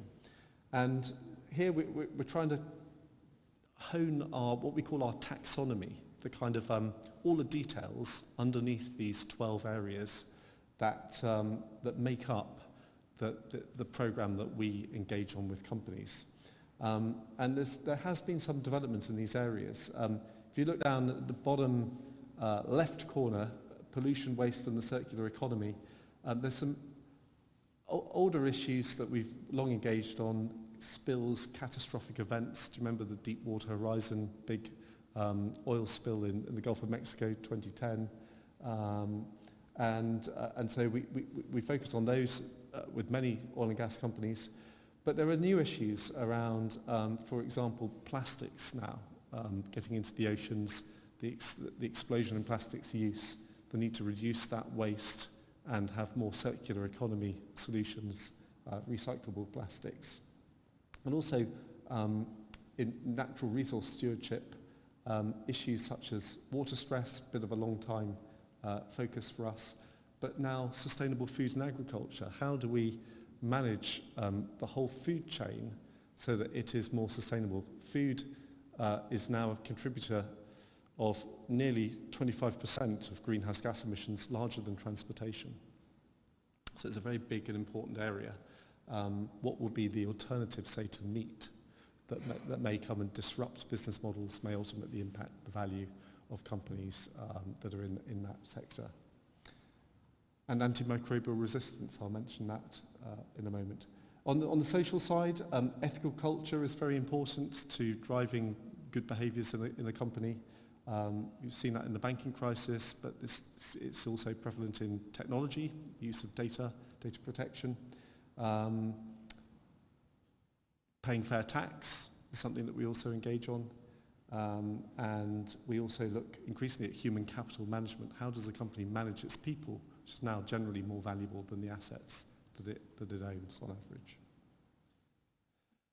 Now, there's a whole load of issues there, and we still need to have some focus. So we talk to our clients about this, we talk internally among our team, we had a team exercise to prioritise different areas, and we also look at what other people out there, big opinion makers, formers, people like the World Economic Forum are looking at. And we've got some of those 12 themes, 5 of them are basically more material in terms of the amount of work we do. Climate change, human rights, generally the top 2. Human capital management, now increasingly important, came top in the poll with our clients. Actually came just after climate change in terms of issues that we should focus on. Board composition is very important. There's a bit of a saying in our trade that if you can get the board right, then the company should look after itself. So we always put a lot of emphasis on getting the right people on the board. Actually, Ryanair, that was one of the big challenges, was a board that wasn't majority independent. It had, I think its senior independent director had been on the board for over 20 years, which is not normally regarded as independent.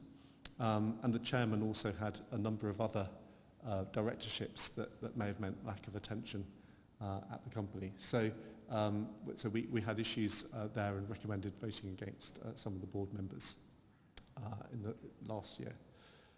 In executive remuneration, if you get the board right, the second question is what are they then, what are the executives wired to deliver? And so we want to see remuneration that is transparent, simple to appraise, but well aligned to long-term shareholder value. So that's a big focus. But these new areas are coming up, and I think these are going to be new focus areas for us in our work. Plastics, I mentioned earlier, big one. I'm going to come to antimicrobial resistance in a moment. Having a business purpose is very important for a company, and articulating that purpose through the lens of different stakeholders that it serves. Data privacy, workforce diversity and inclusion, not just at the board level, but through the organisation. Having an ethical culture that drives values in a company, which ultimately drives value, and fair pay. These are all areas that I think you will see more of in the coming 3 years, and where we'll put more effort into research and into our engagement. Now, we had a day with all our clients. Bruce and David were there. It was about 2 weeks ago, and we were going through the details of this plan, getting feedback. And one of the things we talked about was this area of antimicrobial resistance.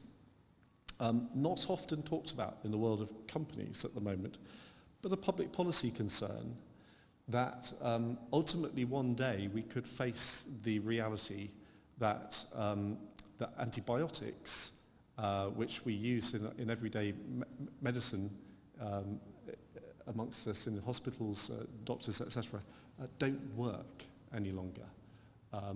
Some or all of them may not work due to resistance that grows. Now, why would this happen? Well, it's because of the massive use of antibiotics in the farming and agriculture system to keep animals growing well and healthily. And I'll come to some examples of that. If this were to occur, well, it would be a human catastrophe. It's estimated by a report, the Jim O'Neill report, that there could be 10 million deaths per annum that would otherwise not have occurred. 24 million people going into extreme poverty through this result. You can put it through the financial lens. It would be something between 1 and 4% of GDP, gross domestic product, economic value, if you like, which is roughly the size of the financial crisis itself. But this time, not focused so much on the developed countries as the developing, where the most pain would be received. And so that is a massive potential cost to society in every sort of sense of that phrase of cost.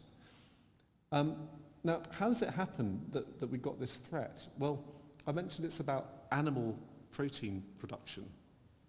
And 70% of all antibiotics used in the world are actually used in poultry, pigs, and cattle, and also fishing aquaculture. And most of that, somewhere between 75 and 90%, is not therapeutic, as in applied to an animal that is ill, but it's prophylactic, as in given as a preventative to any illness taking place, or even as a growth stimulant.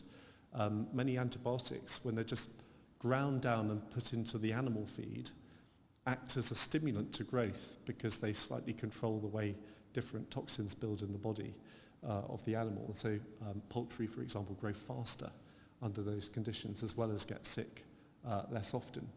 And many of these antibiotics are off-patent. They don't cost very much. They're made by the ton and ground into animal feed and fed to every animal.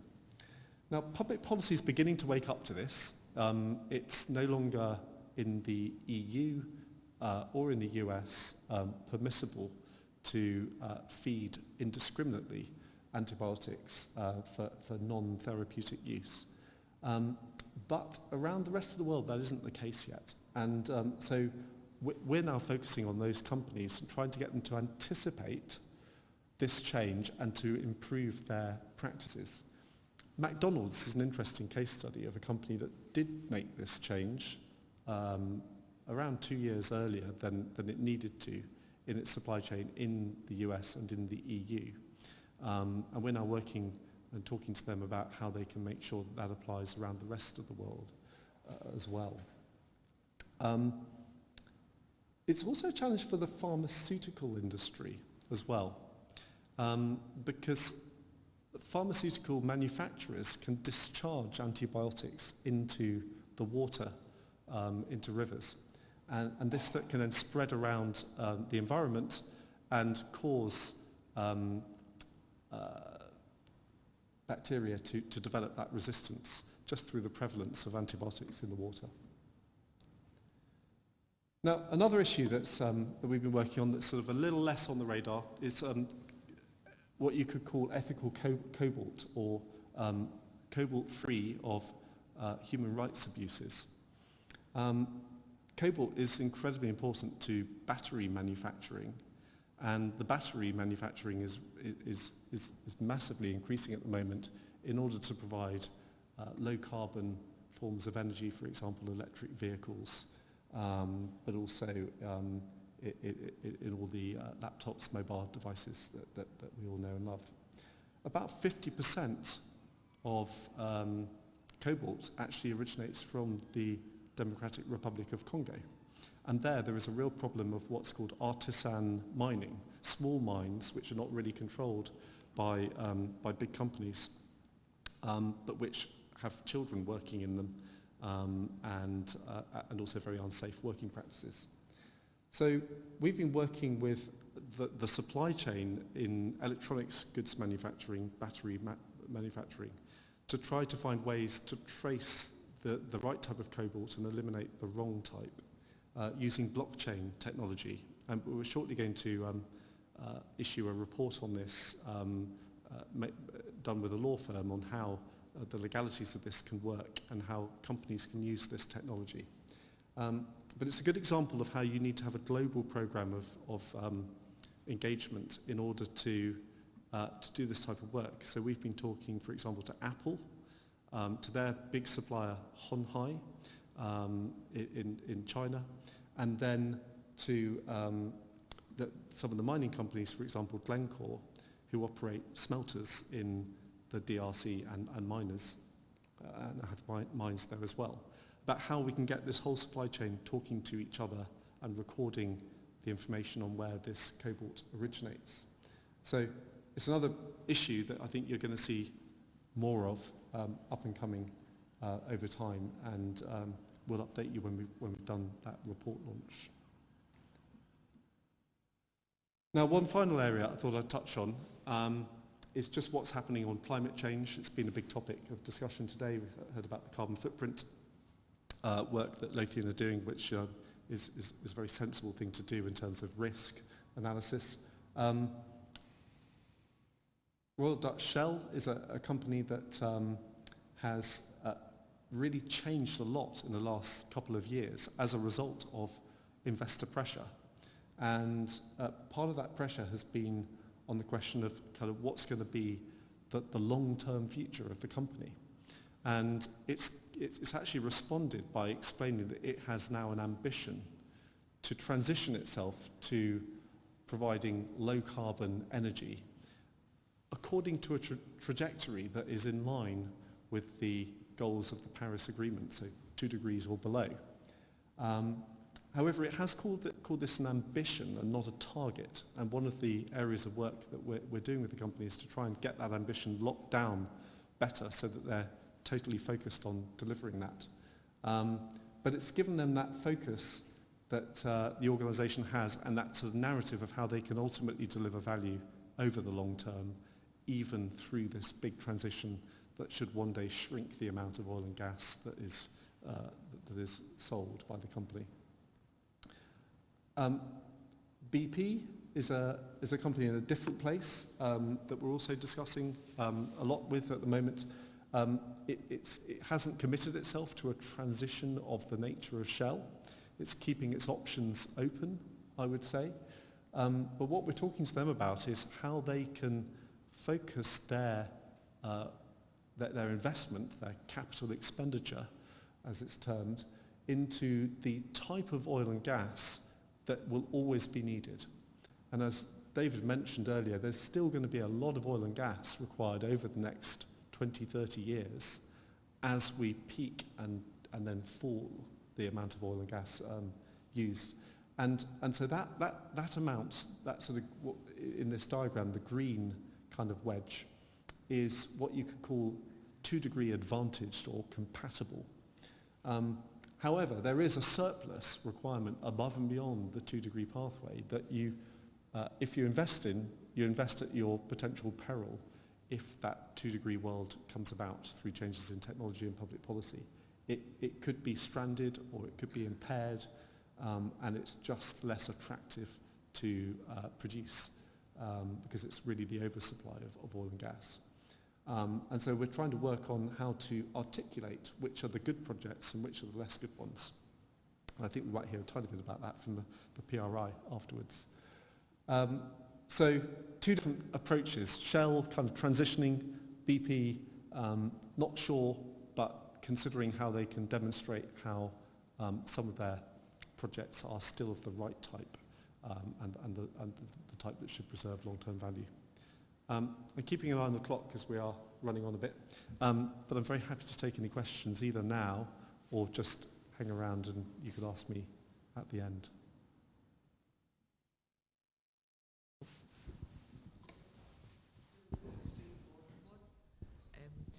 So is all the information that you've presented today, is that available on Hermes' website?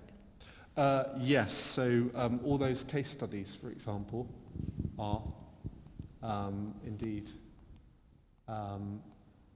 they're these ones here, yeah. And we will make the slides from today available on our website too. Yeah. Andy McKinnell, I'm the independent professional observer for the fund. Thank you, that was a very helpful explanation of the Hermes role. One question I did have was about how you managed to speak with one voice on behalf of 40 clients. Is that something you decide, or do you consult the clients?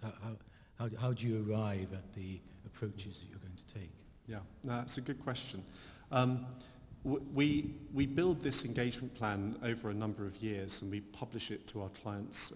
We say it's a 3-year plan because it roughly takes 3 years to effect change at companies, but we refresh it every year, and we then do a survey with our clients to ask them of anything that we might be missing, any change of emphasis that we should make, any areas that they would like to see changed, and then we incorporate that into our plan. And we also talk one-on-one with many of our clients and receive their feedback. I mean, I would say that our engagement plan is the consensus view of a client base of over 40 clients. It would be surprising if every client agreed on every issue, 100%, and so there will be some differences. However, we always take the feedback on those, and if there's an area that is particularly controversial, then we'll talk about that in our Client Advisory Council.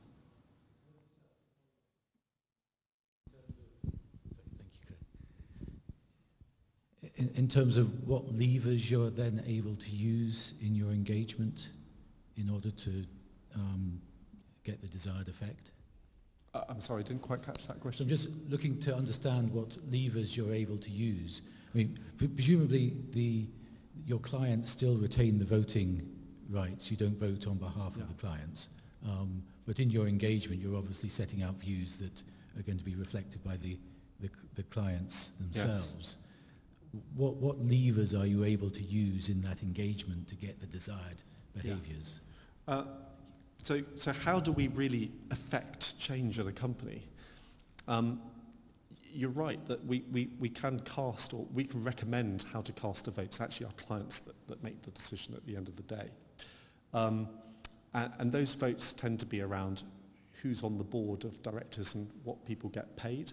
They're not necessarily on environmental or social issues. We can sometimes put down a shareholder resolution at a company and propose a change. We have used that technique at a number of companies over the years, particularly on climate change. We've supported a number of shareholder resolutions.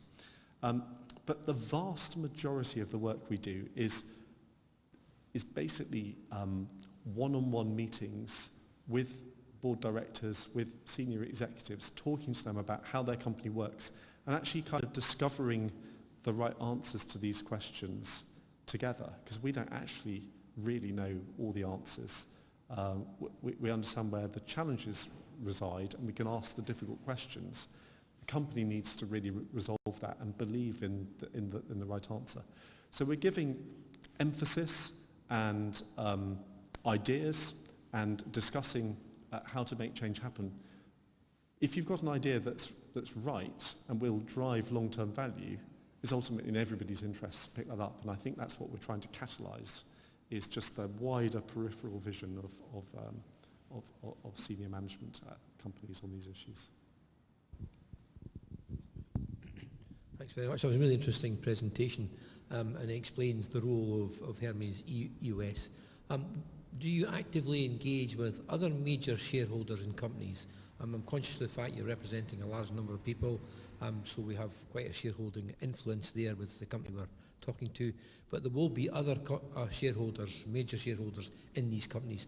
So what process do you have for actively engaging with them, hopefully to get them on board to your viewpoint so that you can influence the board? Yeah, that's also a really important question, because we're of a particular view. We're representing Lothian and then other clients. I should say that, by the way, another way in which we know our clients like what we engage on is they read our plan before they join this club, and they're like-minded, as we say. So we know we've got a kind of a client base that holds together well, and we get them together to talk a lot as well.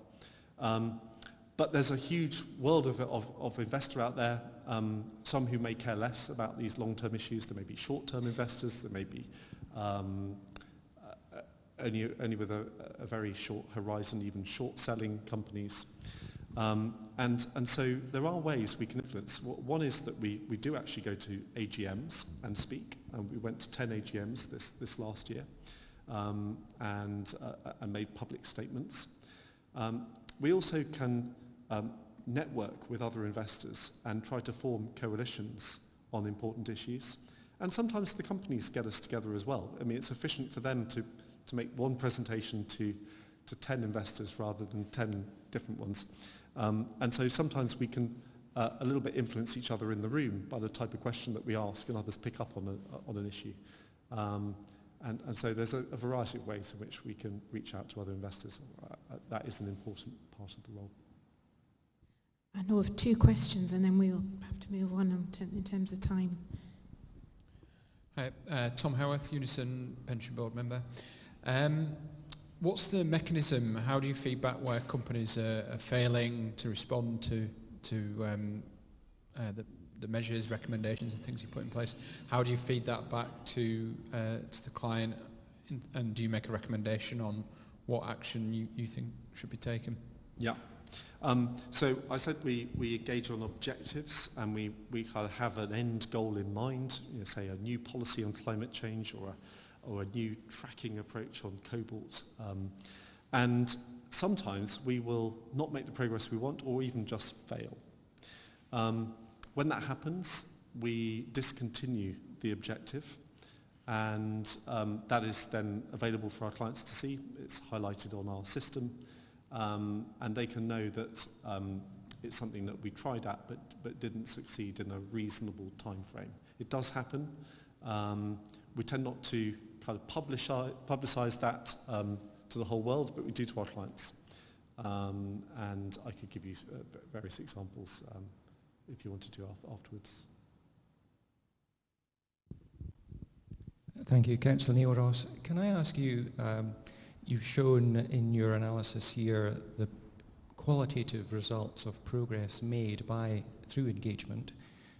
Do you attempt to quantify in financial terms the potential impact of the engagement that you're doing, and do you report that back to your clients?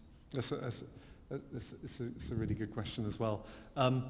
So we actually say that there are kind of 3 ways you can look at the impact of our work. You can look at our own data, the claims we make on the number of objectives met. You can look at the case studies. There is a third way. We've given our kind of portfolio results to some academics to look at, and to look at the correlation between changes made at companies through our engagement milestone system and then the change in value of those companies. And there is a correlation. In fact, this work's been done by some different academic teams, both on our data and also on some other engagement data by other providers, so not just Hermes data. It's reasonably consistent that there is an uptick in value somewhere between 1% and 4% in the 12 months after engagement objectives are completed. I would say that this is an emerging science rather than conclusive at this stage. I think we would all believe that intrinsically there should be a correlation, because a more sustainable company should be a better performing company. How big that correlation is, and whether it's as large as some of these studies have suggested, I would be cautious of. Shall we stop there? I'm very happy to hang around and say hello and keep the conversation going afterwards, but thank you. Thank you, Bruce. I'll ask Anastasia from PRI to go next. Thank you. So the joy of going last is everyone's taken my points already. So what I wanted to do, and I've actually changed my mind about some of the things I wanted to talk to you about, is tell you what the global context is. Let's just get the slides up. My name is Anastasia Guha, and I work as head of the UK and Ireland for the United Nations Principles for Responsible Investment, that both Hermes, EOS and Lewidian are signatories to. So 13 years ago, actually one of the questions here was, how do you come together with other signatories or other investors because you're such a small part of any asset holding. How do you get that voice? 13 years ago, that was the exact problem for large pension funds globally, particularly public schemes. And they were thinking, how do we find a way to get together and talk specifically about engagement? At the time, the idea of integrating these factors into investment decisions wasn't necessarily in vogue. In fact, people hadn't really thought that through. And Kofi Annan, RIP, decided that he was going to sponsor the initiative and brought together about 40 plus schemes to say, do you want a voluntary code of conduct and behavior in the investment markets? Will you sponsor such a thing? And they said yes. So in 2006, the 6 principles were launched. Since that time, we have grown to, so this is 12 years later, we've grown to 2,100 signatories representing, actually it's closer to 90 trillion, but our team doesn't want to quite say that yet, but 80 plus trillion assets under management, which by all accounts is about a third of all global investable assets. And when I say that, I mean outside of public markets. I mean any kind of investments. It's about 214 trillion. We've got almost 90 trillion signed up. So it's an interesting movement. I think it was right place, right time to some extent. 2006, something important happened in 2008, which accelerated our sign-ups, I suspect. But let's just very quickly look at what the principles say. Bruce this morning actually did talk about it. So we will incorporate ESG into our investment decisions. That bit is talking about the actual bit that David was talking about. Look at the fundamentals, think about whether ESG is properly priced, and then hold or go underweight or sell, depending on how you feel about those fundamentals. The second one is what Bruce just now was talking about, which is active ownership. Stewardship, active ownership, engagement. Important to note there are 2 kinds of engagement. There's the engaging for change, and there's engaging for information. Both incredibly important.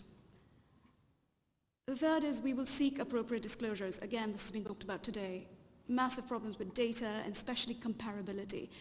Mostly because companies produce very nice, very glossy CSR sustainability reports talking about whatever they're good at, which may or may not be material and may or may not be comparable to other things. So real data.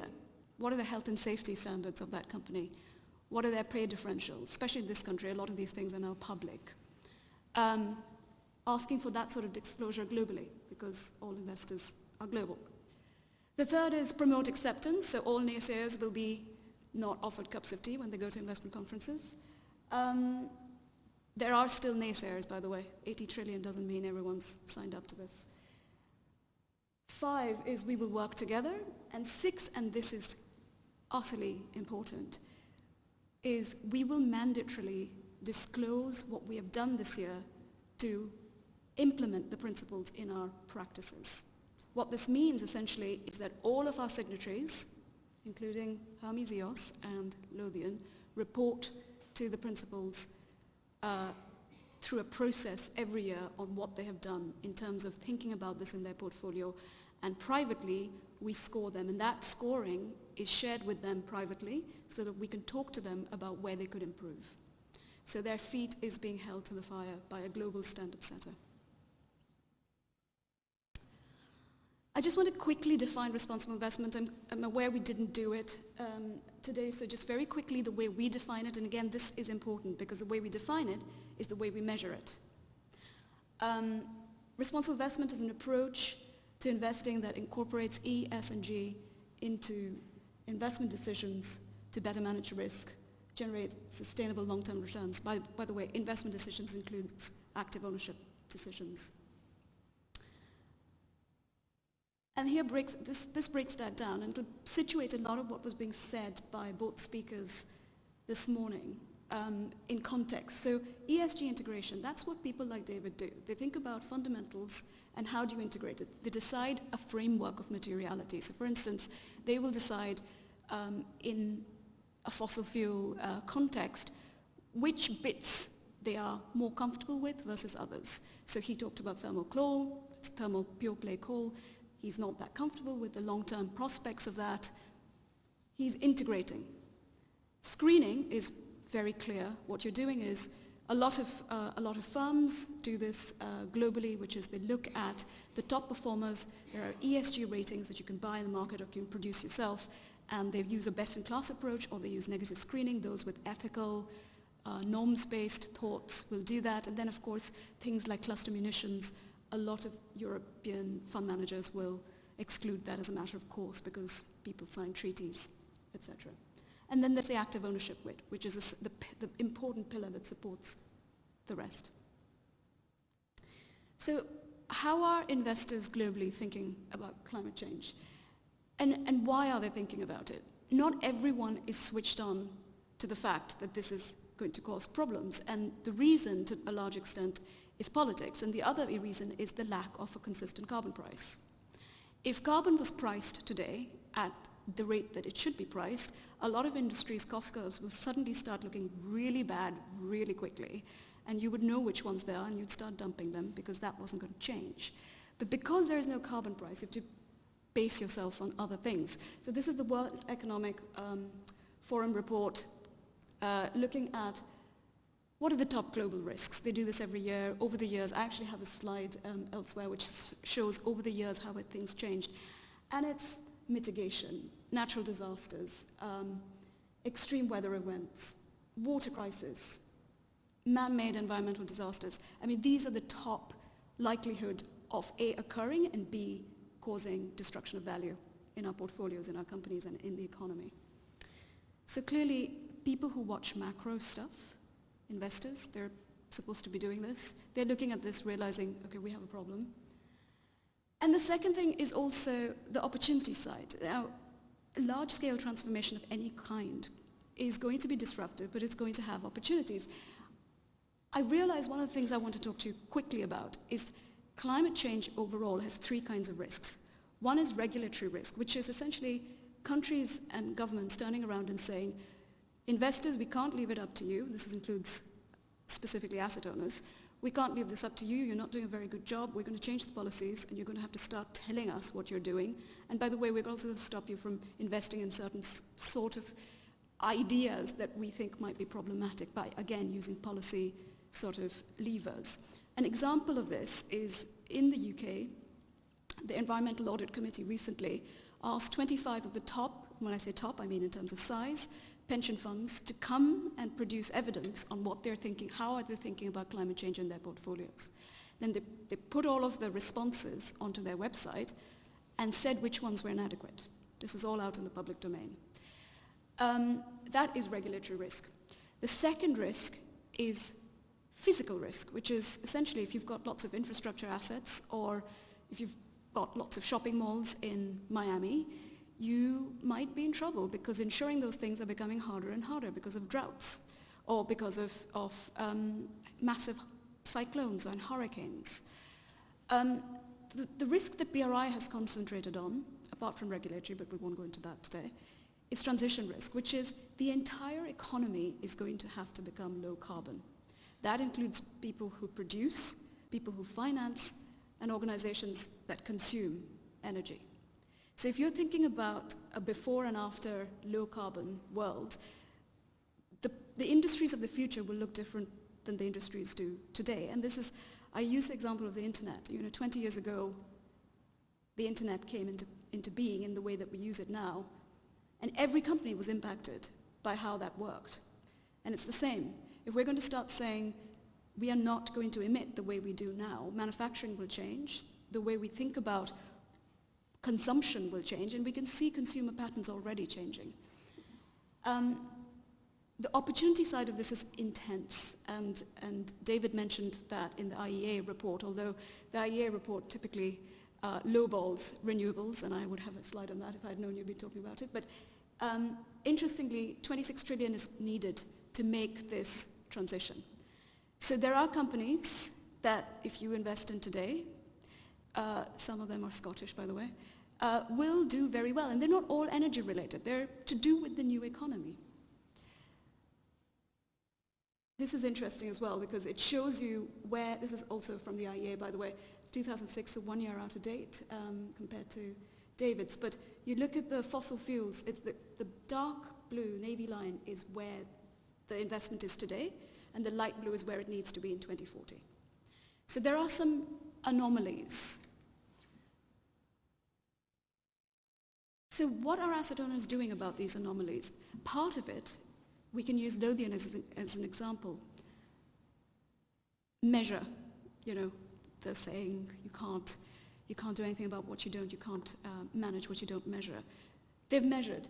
A lot of people have measured globally. We have a lot of data from our signatories, 480 odd asset owners globally, who have measured, who've done this carbon footprinting. It's a blunt instrument because it automatically goes to sectors that are obvious emitters, but it's useful.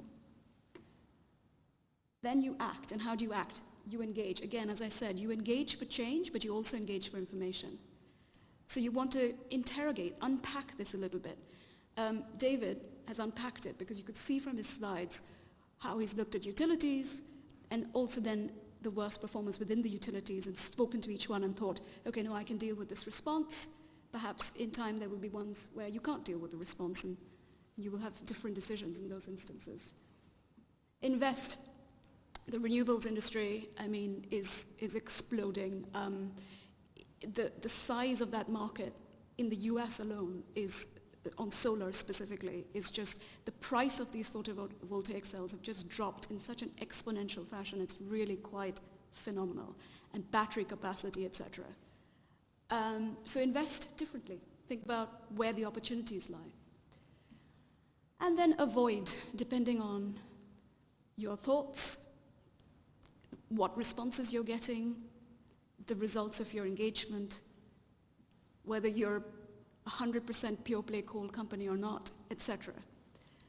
And then review on a regular basis and, of course, importantly, report on it to your beneficiaries and to others, depending on what kind of asset owner you are. And this is a model that we talk to asset owners about. They really recognize it. And as you can see, I have not spoken to David about this. And he's done it. That's the way he's thought about it anyway. So it's interesting how it's a pretty intuitive sort of thing to do. Of course, the way you do it is all in the implementation.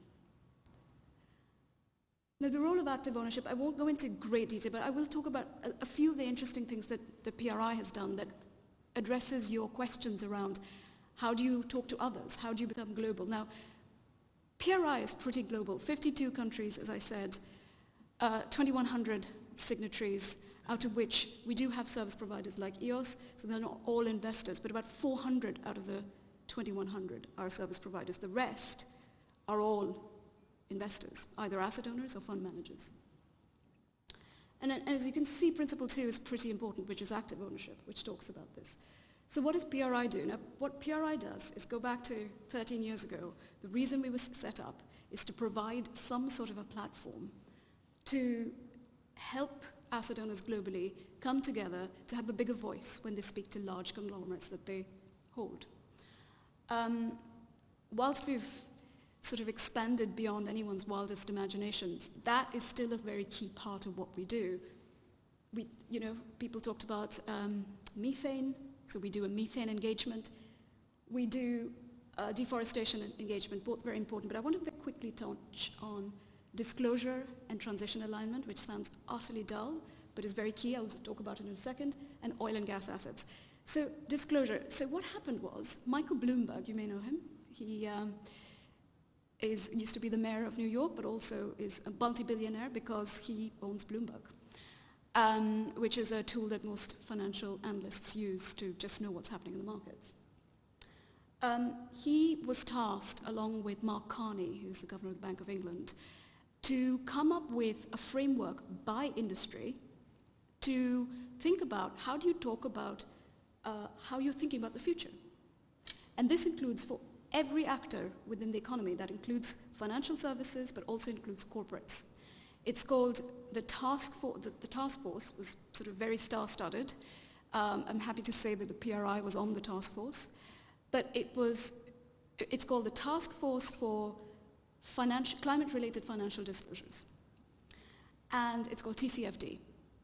And it's not something you would have heard of, perhaps, but it'll become more and more a disclosure standard. Now, disclosure in and of itself is not the most useful thing. You tell me something, so what? But disclosure, when you're asked to disclose according to a template, and the template says, how are you going to deal with a world that's 2.8 degrees, and how are you going to deal with a world that's 2 degrees? Because your cost curves or your projection in terms of the way you're growing your business doesn't match the 2 degrees. You're producing more emissions than you're required to if you wanted to bend the curve downwards. So something's got to give. Can you talk about your business strategy process in how you think about those two scenarios? I'll talk about this a little bit later, but we are part of a coalition globally. It's called Climate Action 100+. It's the first time in the history of investments that a global group of investors have come together to ask the same 100 companies the same question, which is report on TCFD. Tell us what your transition plan is. This is really key and really important because we've never spoken with one voice before like this. Oil and gas assets, let's talk about that in detail. This is going into David's work a little bit. So PRI decided, how do we tell, not the good guys from the bad guys, but the clever guys from the not so clever guys in the oil and gas world? So we looked at all the major oil and gas companies. There are actually 71. This is slightly old, but 69 in this instance, oil and gas majors. Every name that you know of that isn't run by a state, basically.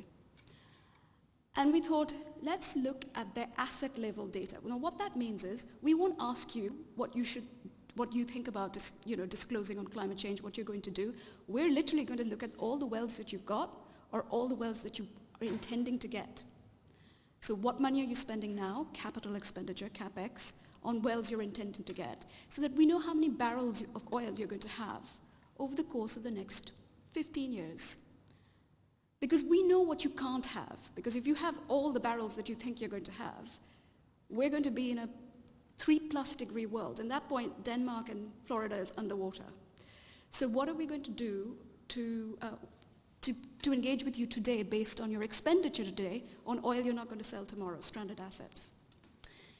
So what we did was there's an oil industry database which is shockingly expensive, which with the help of Carbon Tracker, which is an incredibly well-respected think tank based in London that actually came up with the concept of stranded assets. We commissioned them to use Reichstad data to basically cut the wheat from the chaff. Who are the clever guys? Who are the not so clever guys? And down to which wells are problematic. And expectedly, by the way, signatories have access to this. The public does not have access to the full report, so David can go and interrogate his companies in detail. But what's interesting about this is that some of it is counterintuitive. So, you would think large Middle Eastern oil companies, surely they're very bad. Actually, they go and drill in their car park and they get cheap oil. Literally, you just jump hard in a car park in the Middle East and it becomes an oil well. They're just very lucky from a resource point of view. However, many of the American, some French, and others, companies, have to work very hard for every extra barrel that they're going to get in the next 10 years, which means they're going into Arctic drilling, they're doing oil sands, they're doing all these different things to try and find this oil. There's very interesting, expensive exploration taking place for oil that is unlikely to be ever burnt. So this goes into, as I said, asset levels, which are the wells that are problematic. And when I'm sitting across from the CEO of the firm, if I could get down to that kind of detail, it's very difficult not to give an answer to that question. So this is interesting. We provide this sort of data to our global signatories, investors who can actually make a difference by these conversations. I just talked about Climate Action 100+. Truly interesting, sort of very, very impactful just in the announcement of it. The companies that are, it's all public information, the 100 companies, actually it's 120 companies that are being engaged with. And it's going to be very difficult because every year they're going to come up with a report to be on that 100 list year after year after year. What are you going to say to your shareholders? So what has happened through all of this? You know, we were talking about the impact. I'll just talk about, you know, you can read what's on the slide, but I'll just talk about one example. So a couple of years ago, in fact, 2 years ago in 2016, Exxon is a company that's particularly troublesome, and the reason is because we know for a fact that they do scenario analysis because we know people who worked at Exxon who then left and talked about it. So they do scenario analysis, they think about the different scenarios, but when asked about it in meetings or in public or private, they turn around and they say, well, that's if you believe Paris Agreement is going to be implemented, which we don't. Which is a little bit difficult to combat, really, especially given the politics in that country. So we started looking at what can be done about them, basically giving us the data we know they're putting together through research. And it's interesting because, you know, the technical aspect of this is that shareholder resolutions are non-binding in the US, which means you can have 100% of your shareholders say, no, this is very wrong, you're being very naughty. But you can turn around and say, no, I don't agree with you, and I'm going to do it anyway. It's non-binding. Having said that, it's interesting to see what happened. So the Church of England here, as well as New York State Pension Fund, which is a very loud, noisy, but big, important pension fund in the US, said, we are going to come up with a shareholder resolution which says, Exxon, you're going to have to tell us what you're doing about the transition. You're going to have to report on TCFD. At the time, TCFD didn't exist. But thankfully, we have that now, so it's even less of an excuse. 2016, they did a lot of lobbying. They spoke to the agencies that help other investors decide, proxy voting agencies, what they should do. It didn't work out. I think they got less than 40% of the vote. Last year, that's what happened. 62% of the vote, including BlackRock, who have quite a big amount of money in Exxon, voted for them to disclose their scenarios. And this year, they started disclosing their scenarios. Their scenario analysis is still problematic in that, by all accounts, they're looking at 3.5 degrees as their baseline, which is problematic. But it's interesting that shareholder action in a non-binding resolution with a firm that in the past has been relatively belligerent changes things. It makes a difference. So that is what I wanted to tell you about. Integrated approach. Avoid is a last step, but a valid one, especially with companies in managed decline, in industries in managed decline, which arguably pure play coal is. And that is what global investors are doing, and that's the way they're thinking about this. So, there is a lot of work being done behind the scenes on this. Questions? I know it's late, so perhaps. Are there any questions for Anastasia?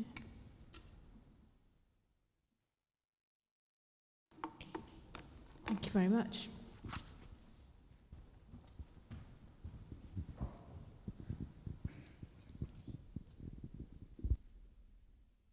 Well, that completes the series of presentations, which I hope you found very informative. I'll give my own impressions. I mean, first of all, I think this has been a very worthwhile exercise, and it may be something that we want to consider as a committee and as a board, perhaps doing again. So to give my own take on what we've heard, I think it's very clear to me that government action is a prime mover in this, and I mean national governments, possibly devolved governments, but certainly national governments, what they do in the way both nationally and internationally in terms of agreements, has an ability to shape markets. For example, the subsidies that are given to the renewables industry, things like the landfill tax, regulation more generally, and of course shareholder pressure, which is something which we can bring to bear as a shareholder, either through Hermes, for example, or through the Local Authority Pension Fund Forum. And as has been mentioned, I'm a member of the executive of that, and it does play an active part on behalf of over 70, I think now 74 local government pension schemes, and regularly engages with companies of all sorts on how they comply with ESG principles, and in terms of how they plan to invest in the future. So I think there's a clear role for us to play as local authority pension funds, but I think also more widely as citizens. I mean, we are constrained, obviously, in terms of things like fiduciary duty, and I think quite rightly to work in the best interests of the beneficiaries, both those present and future beneficiaries of the fund. That's our primary objective. But as individuals, of course, we have life outside what we do in these roles, and we are free to do what we want in that regard, as is everybody else, including the organisations which are keen on divestment. And I hope that they do watch this video, and I hope that they do get some understanding of where we're coming from as a fund and what we have been doing over quite a number of years now in terms of trying to influence the way companies behave.